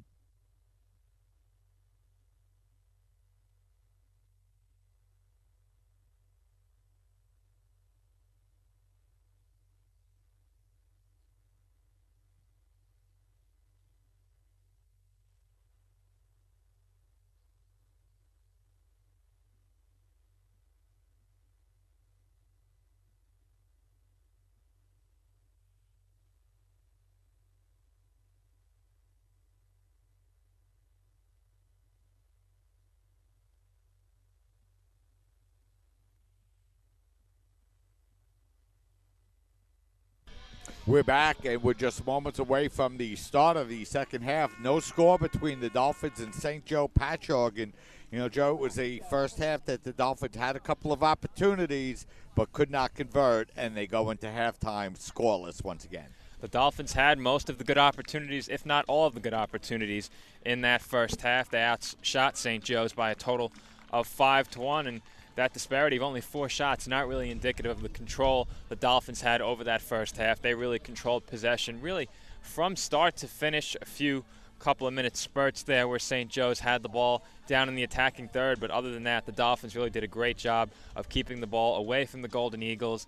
And despite really controlling that first half, we took a scoreless tie into halftime, and we'll get started with the second half in just a few moments. Still scoreless between the Dolphins of CSI and the Golden Eagles of St. Joe's. And Joe, probably Lauren Smith probably had the best 2 opportunities at goal in the first half for the Dolphins. Her first opportunity, she really found herself alone right in the center of the penalty area, but really didn't get much on the shot, and Citron Leonardo was able to make a good save. And then she really had a one-on-one opportunity against Citron Leonardo and put a good shot towards goal and actually collided with the keeper on the play, but was denied once again. And those were probably the Dolphins' best 2 shots in the first half. Those absolutely were the Dolphins' best 2 shots. Maybe 2 of the Dolphins' best 3 opportunities. Still a great opportunity for the Dolphins coming without a shot on the corner kick they took in that first half. The only corner kick of the game so far for either team, but off of that corner kick, there was really a big pile of players in front of goalkeeper Juliana Cintron Leonardo of the Golden Eagles. The Dolphins, unfortunately for them, unable to get a shot off following that corner in the midst of all of those players. That may have been one of their best opportunities of the first half as well. But if the Dolphins continue to control the ball the way they have so far in this match, there's no reason to believe the Dolphins can't put a goal on the board here this afternoon and come away with a victory. St. Joe's needs to do a better job of cutting down the Dolphins' possessions closer to midfield. The Dolphins have possessed the ball down around the attacking third a great deal so far, and St. Joe's also needs to put more pressure on Dolphins goalkeeper Nicole Mignon, who only faced 1 shot, that coming very early in the first half. So the Dolphins now have been shut out their last 3 consecutive halves here at the CSI Soccer Complex against non-conference opponents, so they'll look to see if they can get on the board here in the second half this afternoon. And here in the second half, Wind has died down a little bit, Joe, but what wind there is will be at the back of St. Joe's Patcho. And the temperature has certainly fallen as well, Mike, here as we enter the second half. It was a very comfortable day outside prior to kickoff just before 4 o'clock, and since then the shadows have crept in, now covering about 2/3 of the pitch as that one's played in toward the penalty area and knocked away. The Dolphins will have a corner kick upcoming, but the temperature has fallen as shadows creep over the pitch, and it is certainly much cooler here than it was when we started this afternoon. So Krista Anson does a nice job getting a corner kick for the Dolphins, and it'll be Christina Rodriguez coming over to take the corner. So Dolphins get their first corner kick of the second half here in the first minute of the second half, and their second corner kick of the game on a nice play by Anson, and Rodriguez will come over to take the kick from the near side. Rodriguez, a long high ball towards the far post. Some Dolphins there, and it actually was knocked away and now played over towards goal and knocked wide of the net. So that time, I think on the initial heading opportunity, Joe, I think it was a Dolphin player that actually knocked that ball away, and then the Dolphins not able to get a shot on goal. And it was Brianna DiStefano who made that headed attempt on goal, Mike. You were right, and the Dolphins did attempt a shot that went wide of the goal there. It looks like the Dolphins were actually credited with a shot on goal for that. So the Dolphins did put a shot toward goal at the very least, and they'll take possession just beyond midfield and are dispossessed quickly by the Golden Eagles. So O'Shaughnessy has the ball knocked out of bounds, and it will be a throw-in now as Condren will come over to take the throw-in for the Golden Eagles. Angulo playing the ball up the near sideline. It's played back now by the Golden Eagles, and stepping forward is Condren to play the ball. Condren overlapping, has the ball knocked away, and now Angulo will be there to play it to DiStefano. Rodriguez out on the near side of the field, but St. Joe's doing a nice job putting a little bit more pressure, Joe, on the Dolphins in their defensive end. And St. Joe's moved to the final third very quickly there, but a nice job by the Dolphins as well to dispossess them quickly as the Golden Eagles play that one all the way back toward the Dolphins' goal, and Nicole Mignon quickly plays it back up the field in the other direction to be possessed by the Golden Eagles. So it'll be Tigliano to play the ball back defensively now and roll the ball all the way back to the near side of the field, where it'll be Condren to play the ball forward. Condren's pass is knocked away as Russo tried to play the ball in midfield, but she steps past it, and Mignon will have to play the ball out at the top of the penalty area. We're 3 minutes into this second half. No score between the Dolphins and the Golden Eagles here at the CSI Soccer Complex, the final non-conference regular season scheduled game for the Dolphins here in 2016. Caruso playing the ball down the far sideline. The ball remains in bounds and now will be knocked out of bounds by the Dolphins, so it will be a throw-in opportunity for St. Joe's.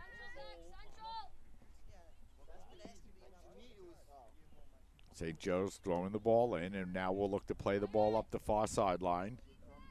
As it's passable, a long pass working down the far sideline will go out of bounds, so it'll be a free kick now for the Dolphins.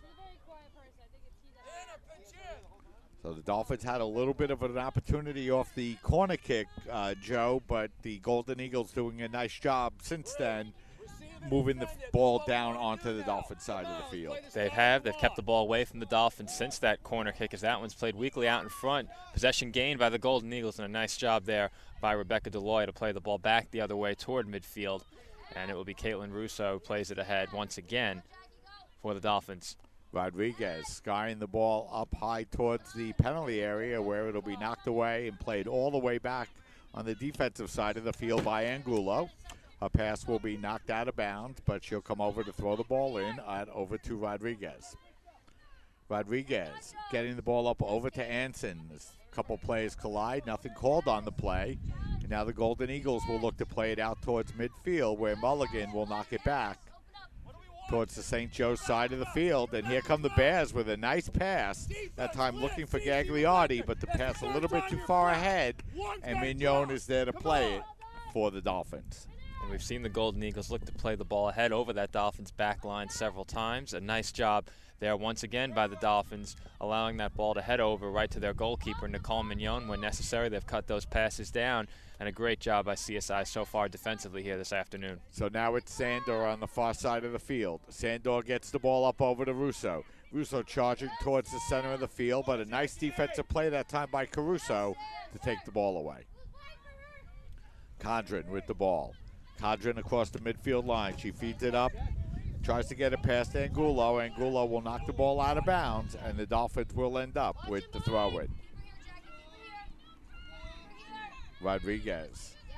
St. Joe's really done a nice job against Christina Rodriguez today, Joe. She's been kept pretty quiet. She had that nice corner kick here to start the second half, but overall a nice job done by the Golden Eagles. And aside from that one shot early to go along with that corner kick, they have done a good job keeping her away from the ball and dispossessing her quickly when she's had the ball. As a foul will be called, that foul goes against the Golden Bears, it looks like, Golden Eagles, excuse me, as it will be a kick up coming here for the Dolphins, a free kick to be taken by Elizabeth Aparicio. Yeah, that time Gagliardi tried to gain possession of the ball by removing the Dolphin player physically and picked up the foul. Russo looking to feed the ball up over to Anson. Instead, it's knocked away defensively here by the Golden Eagles. And, you know, Joe, throughout the first 6.5 minutes here in the second half, it looks like St. Joe's has made some pretty good adjustments coming out here.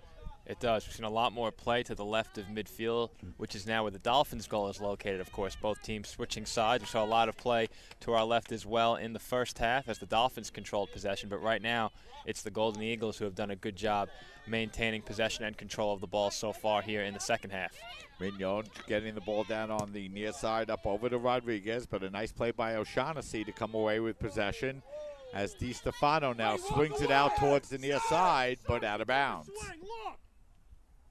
Excuse me, Ford, don't ever talk to a coach like that. She told me to shut up.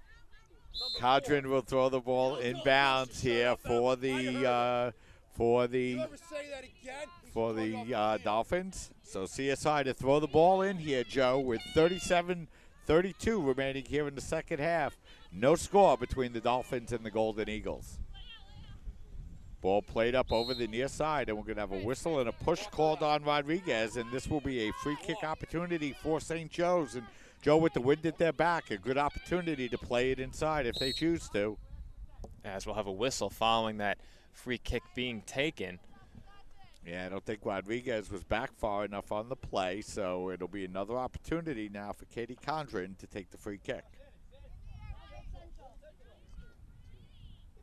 So Condren runs up on the ball, puts it right up towards the top of the penalty area where the Dolphin defense is there to knock it away, and Smith will farm the ball out now all the way over onto the far side of the field where Russo comes over to play it.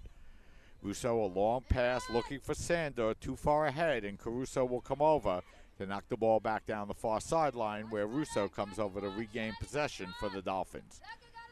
Russo looking to chip it in towards Anson. The ball's knocked away, but Anson able to come away with possession. And we're going to have a whistle, and if that's a foul on St. Joe's, and it is, that's a big free kick opportunity here coming up for the Dolphins, Joe. And this should easily be the Dolphins' best opportunity of this second half. They had a couple of opportunities coming off their corner kick early in this half. Didn't make anything of those. It ended up with a shot that went wide of goal to the right. And I don't see a number from here. Looks like Lauren Smith will be taking this free kick for the Dolphins. So Smith to take the free kick. Just above the top of the penalty area, just outside the far post. Definitely an opportunity, Joe, to put a shot on goal. Smith, the only Dolphin lining up over the ball. Lauren steps. Lauren chips it towards goal. And Citron Leonardo there to make the play. So Smith got the ball on goal with a little bit of pace on it, but Citron Leonardo able to make the easy save. And we mentioned Citron Leonardo coming in, allowing just about 0.3 goals per game, and she's really lived up to that number here this afternoon. Has done a great job in goal for the Golden Eagles. As we will have a whistle, it will be a throw-in for the Golden Eagles. So the Golden Eagles look to throw the ball in. As we remain scoreless here, we played just about 10 minutes here in the second half. The goal-scoring opportunities have been few and far in between. And both teams looking to break through. And, you know, Joe, this has another one of the feels of this kind of game where the first goal could be the deciding factor. Well, a game like this that we saw played by the men was their first conference match of the season against CCNY. The men had a lot of chances in that game, and then CCNY broke through. I believe they scored on a header late in that game, and that was the only goal scored in that match. CCNY went on to beat CSI by a score of 1-0, and this has a feel very much like that game did back earlier this month and earlier in the season for the men's team. We'll see if this game plays out in the same way for the women. So Anna Karen Angulo will check out for the Dolphins as Stephanie LaPointe will check back in. As LaPointe gets an immediate touch on the ball, looking to chip the ball up over to Anson. Anson able to come away with possession, get inside the defender and put it towards goal. And it's going to be knocked out of bounds. Last touch by Anson, so it will be a goal kick. And that time it looked like Krista was breaking in on goal, but could not get the ball on net. And a nice job there to push the ball ahead quickly by Anson, put herself in a scoring position a little bit wide of the right post. Difficult angle to score on while being harassed by two defenders, but still a good job to get into that scoring position at all, as she was really being shadowed well by two Golden Eagle defenders. It will be the Golden Eagles now as they play the ball toward midfield, intercepted by Rebecca DeLoya. So LaPointe's first touch nearly turned into a scoring opportunity after the good physical play by Anson, but the Dolphins unable to get the ball on net as DiStefano fighting for possession in midfield, but the ball's going to be chipped out of bounds by Condren and out of bounds, and the Dolphins will throw the ball in. DiStefano tries to get it to LaPointe. It's knocked away, but Rodriguez comes back to retrieve for the Dolphins and swinging the ball out right in the center of the field to Iola. Iola getting the ball up to Anson. Anson tried to push the ball forward. Instead, it's going to be skied up in the air once again by the St. Joe's defense. Mulligan, LaPointe. LaPointe trying to get a little bit of space, chipping the ball forward, looking for Anson. Anson looks like she's onside, but Citron Leonardo able to get there just a step ahead to make a play on the ball. And Krista Anson was onside, but a very decisive play there by Citron Leonardo to come out and scoop that ball up before Anson could put a shot toward goal. As the Dolphins once again tried to play it toward the box, it's knocked away and out of bounds. It will be a throw-in heading the other way. So Condren will come in to throw the ball in. So the Dolphins have tried to play a couple of long balls in and try to get the ball into Anson. And now it's St. Joe's Patchogue able to come away with the ball, but the pass is going to go out of bounds, and it will be a throw-in now for the Dolphins. DiStefano throwing the ball in. It will be knocked out of bounds by O'Shaughnessy, so once again it'll be a throw-in for the Dolphins. Anson trying to play the ball forward. It's going to be headed back now by Mulligan, but St. Joe's trying to counter quickly as Condren comes up to play the ball. Condren chipping the ball toward the penalty area, but Mignon will be there to play it on the bounce for the Dolphins. Mignon punting the ball out towards midfield. The ball bounces up in the air where Rodriguez tries to come forward and play it, but instead it's Caruso to get there first. Caruso's pass is knocked away, and now DiStefano will swing the ball out towards the near side, but nobody there but Condren for St. Joe's. Condren now in the midfield circle, getting the ball up over to Vojcevic. Vojcevic's pass looking for Gagliotti. Played away momentarily, but not out by the Dolphins. Now Mulligan. And the ball's going to be knocked away by Aparicio for the Dolphins to Russo. Russo now out onto the far side of the field. That's Aparicio with speed. Iola, I'm sorry. Now it's going to be fed into Smith. Smith getting the ball over to Sandor, but a nice defensive play once again to knock the ball away by the Golden Eagles. Iola over to Sandor.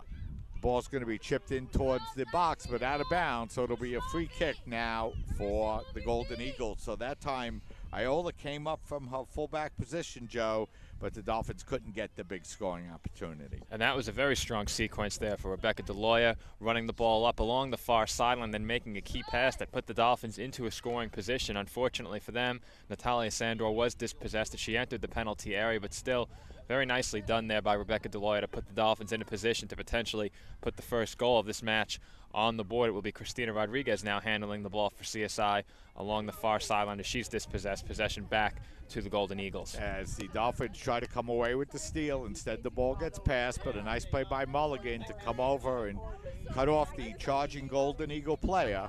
So Mignon will be there to play the ball now for the Dolphins as we're inside of 29 minutes, 37 seconds remaining here in regulation time. No score between the Dolphins and the Golden Eagles. Ball played to the top of the penalty area. It's headed away by Mulligan, but put down now by Cadron. She tries to play the ball forward, but once again too far ahead of everybody, and Mignon is there to play it for the Dolphins. And we've seen that on quite a few occasions. The ball played ahead by the Golden Eagles, just a little bit too strong as they try to get one back behind that Dolphins defensive back line. But the Dolphins have done a great job so far in this match here defensively, as well as a foul called and a free kick to be taken by Elizabeth Aparicio for the Dolphins. Natalia Sandor handles that and moves in toward the penalty area before that one's cleared away by the defensive back line of the Golden Eagles. So both teams, Joe, really looking for that one misplay, that one opportunity, that one missed marked assignment to try to break through here in this scoreless tie. We have 28 minutes and 37 seconds remaining here in regulation time as Mulligan knocks the ball away and Aparicio steps forward to play it up into the center of the field. Sander able to knock the ball away momentarily, but the ball knocked away. Now Rodriguez skying the ball high up in the air, and that time Citron Leonardo makes a nice catch on the ball with Anson bearing down on her.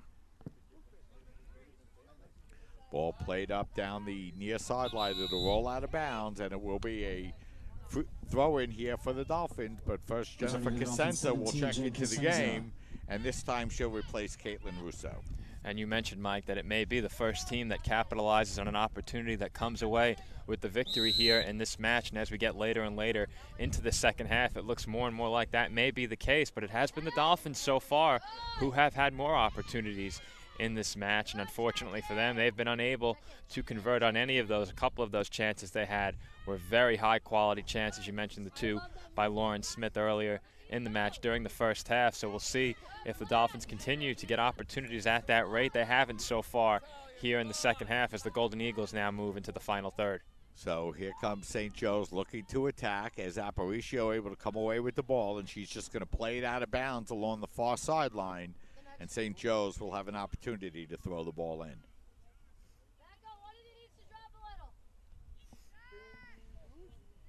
So throw-in opportunity here for St. Joe's as they throw the ball in along the far sideline. And now a nice play in toward the front. It'll go out of bounds off the side of the netting. And that will lead to a free kick opportunity here for the Dolphins. But first a substitution for St. Joe's. It will be number 6, Rebecca Walsh, checking in for the Golden Eagles, replacing number 14, Christina Gagliardi. So Gagliardi, the freshman from Ronkonkoma, New York, has looked very effective, Joe, this afternoon for St. Joe's.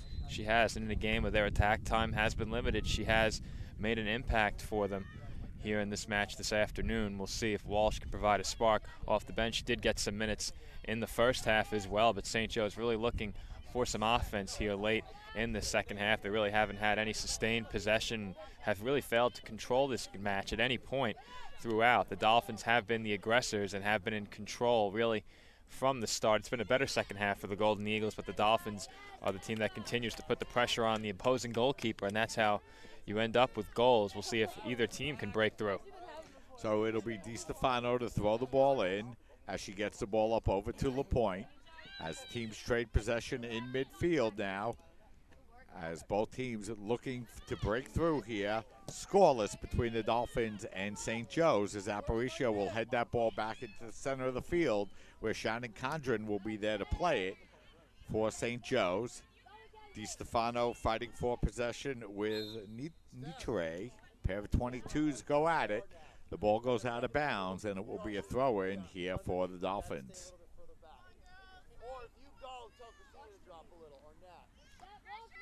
Final non-conference regular season game scheduled for the Dolphins this year. Dolphins doing well in their non-conference schedule. coming off of a 0-0 tie against Stockton on Sunday, as Smith played that one into the middle and is a little shaken up on the play for the Dolphins as she tries to get back up on her feet, and she says she's okay. Sandor in the center of the field. Sandor with a little bit of space. She tried to chip the ball through. She was looking for Cosenza, but the pass was going to be knocked away by the Golden Eagles. So good idea that time by Sandor, but a nice defensive play by St. Joe's.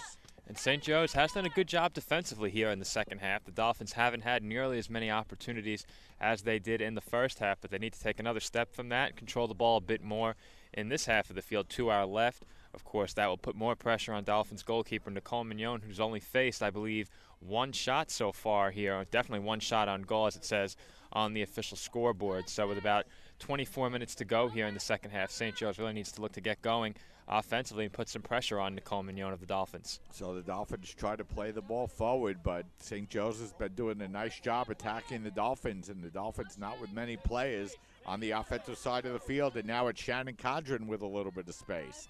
Condren looking to work against LaPointe, but she can't get past her. A nice play by LaPointe to knock it away, but her pass is not cleared away, and now a feed in towards the penalty area, but it'll be Mignon able to come away and play that ball for the Dolphins.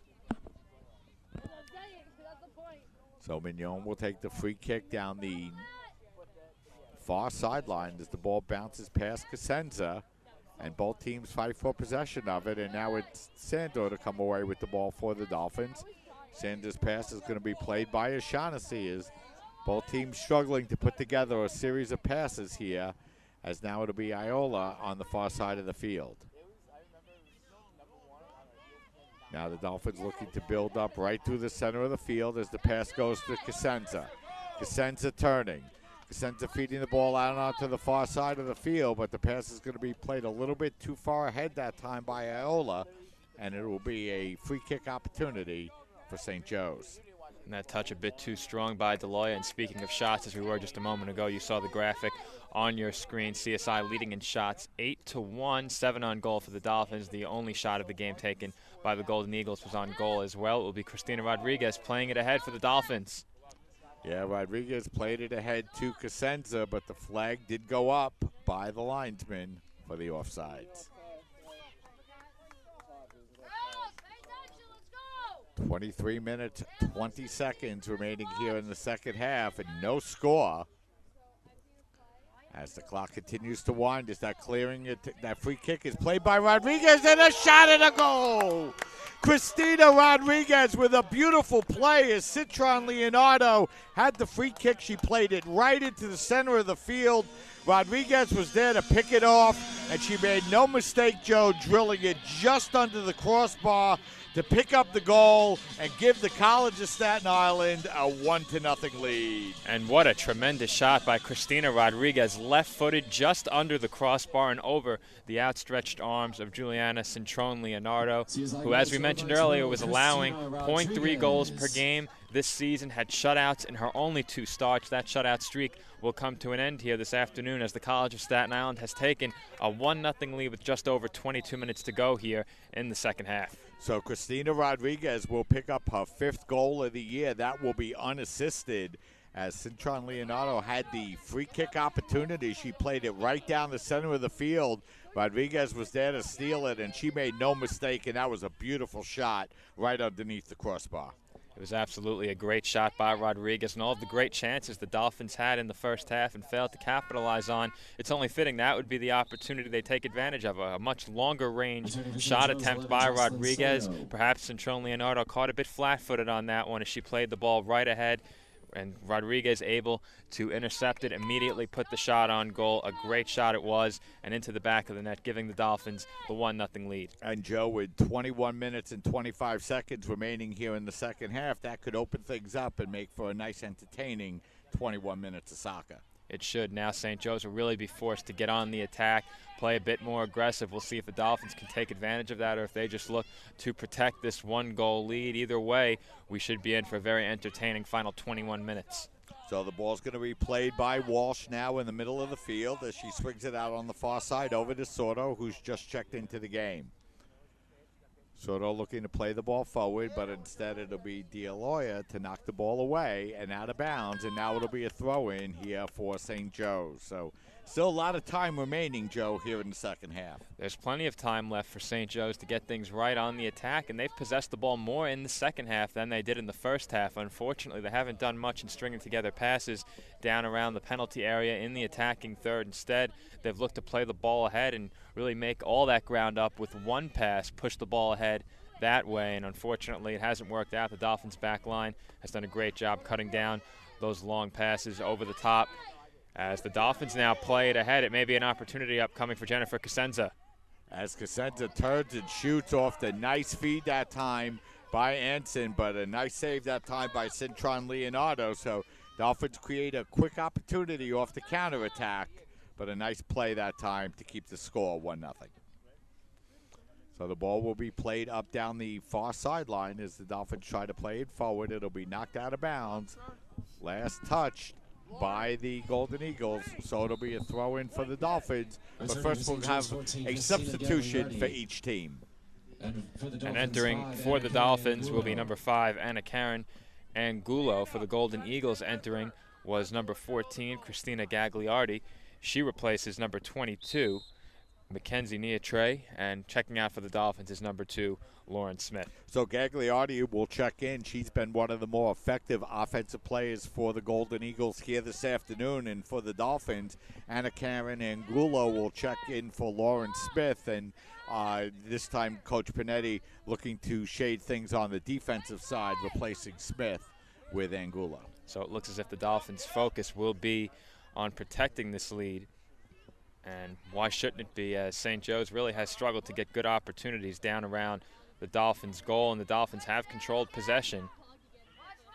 As now it's going to be played over to Rodriguez. Rodriguez looked to get the ball to Anson, but the pass is going to be stolen away. Rodriguez regains. She puts the ball towards goal. That shot's going to be blocked, but it comes down now on the foot to Cosenza. He drops it over to Rodriguez. She tried to lob it high up over the crossbar, but it'll just be over the top. So it'll be another free kick now for St. Joe's. And it looks as if Rodriguez tried to catch Cintron Leonardo flat-footed once again. Cintron Leonardo, however, did look ready for that shot, which traveled well high and over the crossbar. But a pair of shot attempts for the Dolphins in the last couple of minutes come up empty. The Dolphins' shot on goal total is now at 9. St. Joe's still at 1. They only have one shot so far here in this match as we approach 18 minutes remaining in the second half. Dolphins will be back in action this Saturday afternoon as they will play York College. That will be at Randall's Island, field number 75 at 12 o'clock. And then the big game a week from tomorrow against Brooklyn College. Chances are, Joe, that could decide the regular season CUNYAC championship. Absolutely. As we went through the conference standings earlier, it is Brooklyn College atop the CUNYAC right now. However, they have played one more conference game than the Dolphins. Brooklyn undefeated in the conference at 4-0. The Dolphins undefeated in the conference as well at 3-0. So a huge game upcoming between Brooklyn College and CSI this weekend. And then the Dolphins will finish off the regular season against John Jay on October 22nd before getting ready for the CUNYAC championships, which will begin on November 2nd. So soccer season just goes along, Joe, and before you know it, you're at the end of the regular season. Yep, seems like just such a short time ago that I was calling the overtime game winner along with you, Mike, earlier this season. I believe that was the women's second game or third game of the season, and now the season drawing to a close here as the weather begins to cool down in October. And this season will be wrapped up by early November and then on to basketball. So a lot going on here at the CSI Athletic Complex. Soccer, of course, being played today, and we'll have a lot more for you in terms of coverage throughout the athletic season here on CSI Sportsnet. So St. Joe's now trying to press forward and look for the equalizer as Gagliardi turns and shoots, and that one goes off the crossbar. That was a beautiful shot that time by Christina Gagliardi. She turned and just put the ball towards net, just bounced off the crossbar, and if that was underneath, Mignon had no chance, Joe. Absolutely not, in a very similar manner in which Christina Rodriguez scored, just putting a long shot toward goal and no opportunity for Nicole Mignon to extend up and reach that one. As fortunately for the Dolphins, it hits off the crossbar, but a great shot by Gagliardi, who we've already mentioned several times here during this match, as really the primary source of attack for St. Joe's, as we'll have a whistle and a foul called against the Dolphins at midfield. Free kick upcoming for the Golden Eagles. Yeah, that time Anson collided midfield with the St. Joe's defender. Just looked like incidental contact, but it will end up with a Golden Eagle free kick as Rebecca Voyich, the senior from Lake Grove, New York, will take the free kick. As she plays the ball to the top of the penalty area, it bounces off a couple of players, and now it'll be DiStefano to play the ball out of bounds up along the near sideline. Clock continuing to roll now, 15:32 remaining. It's ours, let's go. As we're going to have a whistle and a throw in here for the Dolphins. As Mulligan throws it in, a throw in goes right to Katie Condren. And it's going to be played now up towards the top of the penalty area as both teams are fighting for possession. And now Aparicio is able to clear it toward the midfield line, but not out. The ball knocked forward by Jones, but it's going to be stolen by Rodriguez. Rodriguez was trying to break Cosenza free, but a nice defensive play that time by the Golden Eagles to break up that counterattack. Batigliano's pass up along the far sideline will roll out of bounds, so it'll be another throw-in here for the Dolphins as we're under 15 minutes remaining here in the second half. Pass in the center looking for DiStefano, but it's going to be headed away and played now in the midfield by the Dolphins. St. Joe plays the ball out of bounds, but Joe, here in the last couple of minutes, Dolphins really need to start getting their passes a little bit sharper, a little bit more accurate. I think one of the most important things for the Dolphins throughout the rest of this match with their passing is to avoid that costly turnover. We've seen how often a costly turnover can turn into an opportunity for the opposition, and I think the Dolphins, not that they've been guilty of that so far this season, but I think it's important for them to key in on avoiding that big turnover here in these final minutes. They've done a great job controlling possession and really shutting down the St. Joe's attack. If they can do so for the final 14 minutes or so, they'll come away with a much-needed victory heading into 3 straight conference matchups to wrap up this season. So it'll be Aparicio now to take the free kick here for the Dolphins on their side of the field, just outside the midfield circle, as the ball gets deflected off of the St. Joe's defense, and now the Dolphins with an opportunity to bring the ball in. As tackled and knocked down on the play will be Sandor, and it will be a whistle and a substitution here as Lauren Smith will check back in, and I believe she'll replace Sandor as Nitre comes back into the game for St. Joe's, and she'll replace Rebecca Walsh. So a corner upcoming for the Dolphins after a good defensive play by the Golden Eagles to shut down, I believe it was Natalia Sandor trying to make a move in toward goal. It will be Christina Rodriguez taking the corner for the Dolphins, their third of the match. So Rodriguez take the corner. A long, high corner right into the center of the penalty area. It's headed down. It's bouncing around. The ball is loose. Both teams trying to get possession of it, and St. Joe's able to swing the ball wide now onto the far side of the field. Smith comes back now and plays the ball out over to Mulligan. Mulligan now chipping the ball back into the center of the field. It's knocked away by the St. Joe's defense, but not out. Angulo chipping it forward, looking for Anson, but the pass a little bit too far ahead, and it's going to be played now by LaPointe. LaPointe, a high chip into the box. It's headed away that time by Caruso, but a nice alert play by Citron Leonardo to make a play on the ball for the Golden Eagles. And despite allowing a goal here in the second half, Citron Leonardo really has done a good job for the Golden Eagles here in this match this afternoon. She's shut down some difficult opportunities for her, great opportunities for the Dolphins, shots from very close range, 2 of which were taken by Lauren Smith in the first half, but the Dolphins finally able to break through here in the second half and are just under 12 minutes away from picking up the victory. We'll see if the Golden Eagles can get something going on the attack, because those attacks have been few and far between here in the second half and throughout this entire match. So another free kick stolen here by Rodriguez. That's how the Dolphins scored their first goal, but this time St. Joe's able to come away with possession. Katie Cadron getting the ball up over to Voyich. Voyich's pass is too far ahead, and Angulo will step forward to chip the ball in towards the St. Joe's side of the field. Cadron. Pass is going to come up to Mulligan, but Mulligan shanked the ball out of bounds, and it will be a throw-in opportunity here for St. Joe's as they continue to press here Time running late now, 11 minutes remaining in the game. Wojcic trying to play it forward. Instead, LaPointe will be there to swing it up now over to Anson. Anson trying to work one-on-one against Passable, but the ball's going to be knocked out of bounds, but it will be a throw-in now for the Dolphins. Anson to throw the ball in. She'll look to get a good running start on this one. As she throws it in towards the near post, the ball headed up in the air. Cosenza trying to come down with it, fighting for possession. The ball bounces around, but once again, St. Joe's able to come away with it and knock it out of bounds out along the near sideline. So once again, another throw-in here for the Dolphins.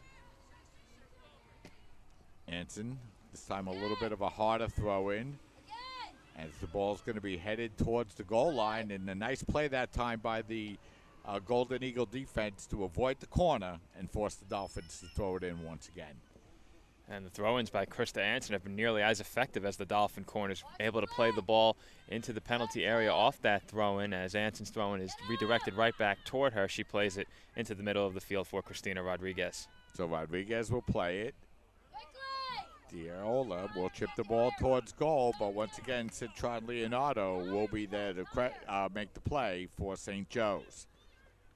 Dolphins credited with 9 shots on goal here in the game. 6 in the first half, 3 in the second. Just 1 for St. Joe's as Cosenza trying to fight her way inside, but she's shielded off the ball nicely that time by the Golden Eagles, and Citron Leonardo will be there to play the ball. Dolphins looking to keep the ball on the Golden Eagles side of the field as Lauren Smith now will swing the ball from the far side to the near side and get it to DiStefano.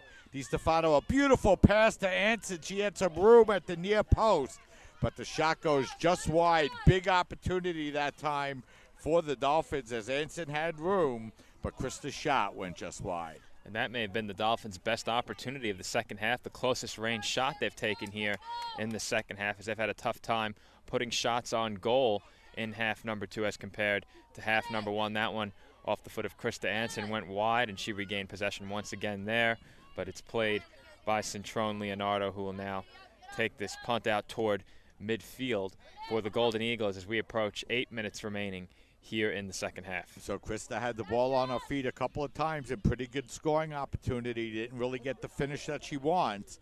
So we remain 1-0. The Dolphins in the lead now with 8 minutes and 13 seconds remaining here in the second half. And Joe, we mentioned earlier, the Dolphins have only allowed 10 goals throughout the season. They're now in their 13th game. So the Dolphins have done a pretty good job clamping down defensively at times this year. And for quite a while early in the season, they had not allowed any goals. That was through their first 6 matches of the season. So the Dolphins have done a great job keeping opponents off the board, especially here at home. That's a trend which has continued so far here in this match today. And if they can keep it going for another 7 minutes and 40 seconds, they'll come away with their 8th victory of the season against 3 losses and 2 ties. So the ball's going to be played out into the center of the field as once again the Dolphins able to come away with possession and chip that ball out to midfield where Anson comes over to play it. She loses possession, but D'Aola is going to swing the ball forward to Rodriguez. Rodriguez working the ball down the far side of the field. She was looking for Smith, but Smith was stripped away cleanly, and now it's Gagliotti to play the ball on the far side of the field. She's able to keep the ball in bounds but loses her footing, as now it'll be Anson trying to run down the ball for the Dolphins. As a nice job that time by Krista, forcing St. Joe's to knock the ball out of bounds and leading to another throw-in here for the Dolphins. And the Dolphins have had quite a few throw-ins so far here from this position. It's been Krista Anson who has taken all of them, and she's been able to play the ball into the penalty area. She does so once again headed away by the Golden Eagles and onto the foot of Lauren Smith, who's dispossessed quickly. So the Dolphins, once again, trying to keep the ball in the St. Joe's side of the field. The ball's going to be knocked out of bounds, but it'll be another throw-in for the Dolphins. The clock continuing to roll with 6 minutes and 25 seconds. And, You know, St. Joe's was able to get a couple of brief looks down the field, Joe, but the Dolphins have really done a nice job really clamping down defensively since getting that Rodriguez goal. They have, and St. Joe's really hasn't been able to sustain possession long enough to string together passes and make something happen so far here in this match. They did threaten on one or two occasions very briefly, but they haven't been able to maintain possession long enough to really put pressure on this Dolphins defense. It's been one ball toward that Dolphins back line and done for them on most occasions, and a great job by Nicole Mignon decisively playing the balls that she's been forced to come to, which haven't been many. And if the Dolphins can continue their defensive play, which we've seen all match long, here in the final 5 minutes and 40 seconds, they should win this. Smith looking to feed the ball in the center of the field. It's knocked away by the Golden Eagle defense, and now it's going to be chipped back towards midfield, where Aparicio is able to feed it to Diola. Now the Dolphins looking to turn as it's LaPointe. LaPointe looking for Rodriguez to pass a little bit too far ahead, and now Aparicio steps forward to knock that ball away and feed it to Rodriguez. Rodriguez, Smith chipping it in, looking for Anson, but the pass is a little bit too far ahead, and it'll be played back towards midfield once again by the Golden Eagles. Aparicio rolling it forward over to Cosenza. Cosenza tried to turn toward the center, but once again, St. Joe's there to knock the ball away, and now try to play the long ball, trying to get the ball in on Mulligan, but Mulligan able to do enough with it to knock the ball away and knock the ball back towards midfield, where the Dolphins look to retrieve it once again. LaPointe over to Rodriguez. Rodriguez looking to get the ball out over to Cosenza, but her pass is a little bit too far ahead, and now it'll be played along the near sideline and out of bounds as Voyage knocks the ball out of bounds, and it will be a throw-in for the Dolphins. But first, Sandor will check into the game, and she will replace DiStefano.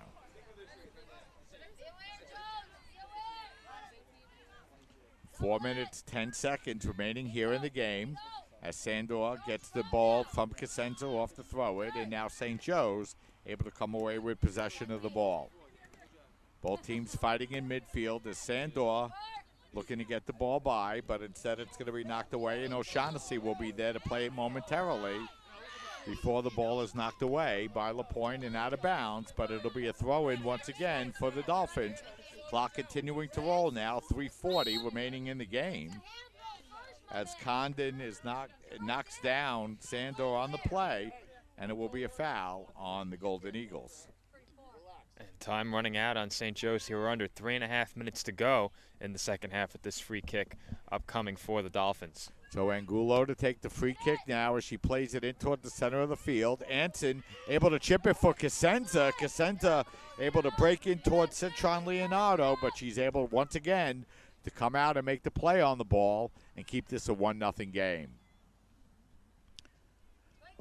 O'Shaughnessy trying to play the ball in midfield for the Golden Eagles. Now it'll be a long ball looking for Gagliotti, but once again Mulligan is there to play it back toward the midfield circle, where Shannon Condren is there to play it and get the ball out over to Katie Condren. Condren trying to get the ball into the center. A nice play that time by Angulo to come away with possession of the ball, but her clearing pass up the near sideline is knocked away and stolen. Wow, and now we're going to have a foul called on O'Shaughnessy right in the center of the field, and that's going to lead to a big free kick opportunity with just 2 minutes and 30 seconds remaining. Didn't think much of that foul call, Joe. Looked a little soft. Maybe so, Mike, but this could easily be the best opportunity of the second half, and easily, in all likelihood, would be the best opportunity for the remainder of the game as the clock winds down toward 2 minutes. Taking the free kick for the Golden Eagles will be Caitlin Jones. So Jones, the only Eagle player lined up on the ball. The Dolphins forming a 4-player wall here, and let's see what St. Joe's has in mind here as they're going to bring over another player, and the shot by Jones is kicked right into the wall. Boy, that wasn't much of an opportunity that time, Joe. That was a big chance for St. Joe's, and they weren't able to get the ball past the wall. And they certainly didn't make the most of that free kick. We talk about capitalizing on opportunities all the time during our broadcast, and the Golden Eagles, unfortunately for them, failing to do so right there as time continues to run down on their hopes of a comeback in this one. They trail 1-0 with 1.5 minutes remaining here in the second half. So now it's going to be played by O'Shaughnessy. O'Shaughnessy plays it into the front, but LaPointe is going to be there to play it for the Dolphins and play it out toward the midfield line where the ball's going to be shanked away and played by Anson. Anson now gets the ball up over to Rodriguez. Rodriguez, a long feed down the far sideline where Lauren Smith is able to run onto it in a little bit of space. Smith's going to have the ball knocked out of bounds, but the Dolphins aren't going to mind that at all, Joe, with under a minute remaining. Absolutely not, as the Dolphins will now take their time throwing in the ball from the far sideline down near the corner as we have a horn.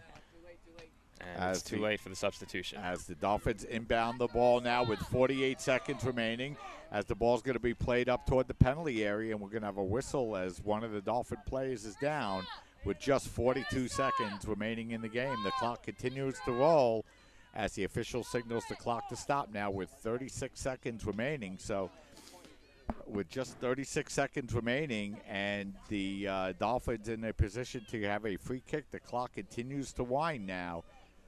So time almost out now for the Golden Eagles. Rodriguez to take the free kick. Rodriguez chipping it high towards Citron Leonardo. She's there to make the save, but only 12 seconds remaining in the game. Angulo. Angulo just chipping the ball towards the center. Ball goes up in the air, and that's going to do it.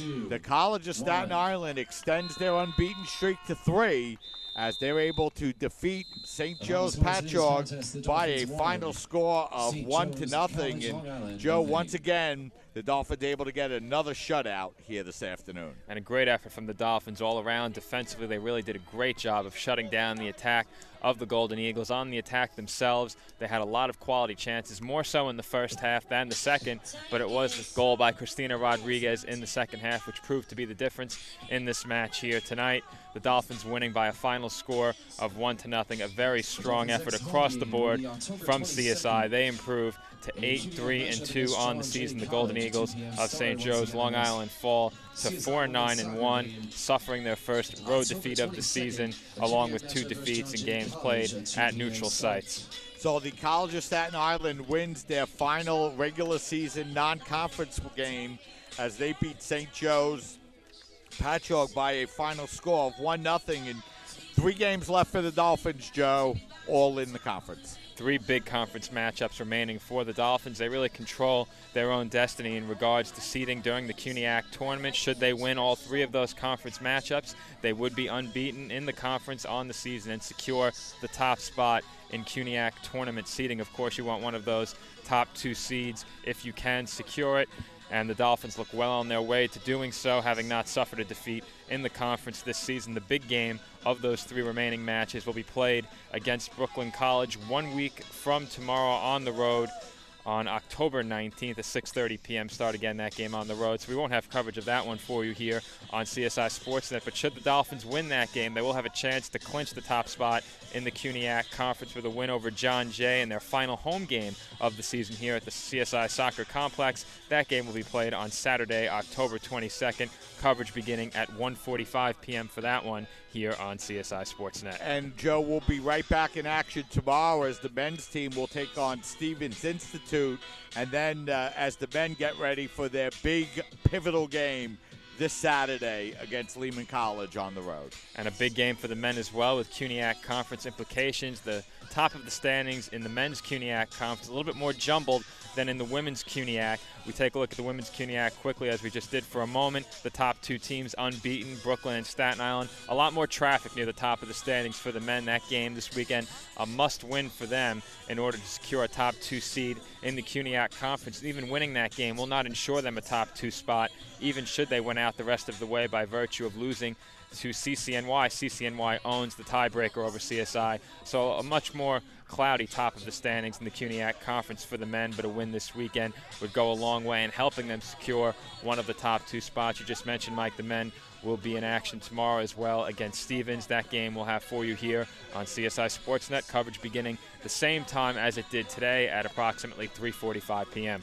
So that's going to wrap things up for from the CSI Soccer Complex. For Joe Foreman, Meshach Alexander, our engineer, Tom Kriskowski, doing all the scorekeeping work, James Martikos on the PA system. This is Mike Grabowski saying so long. Thanks for joining us.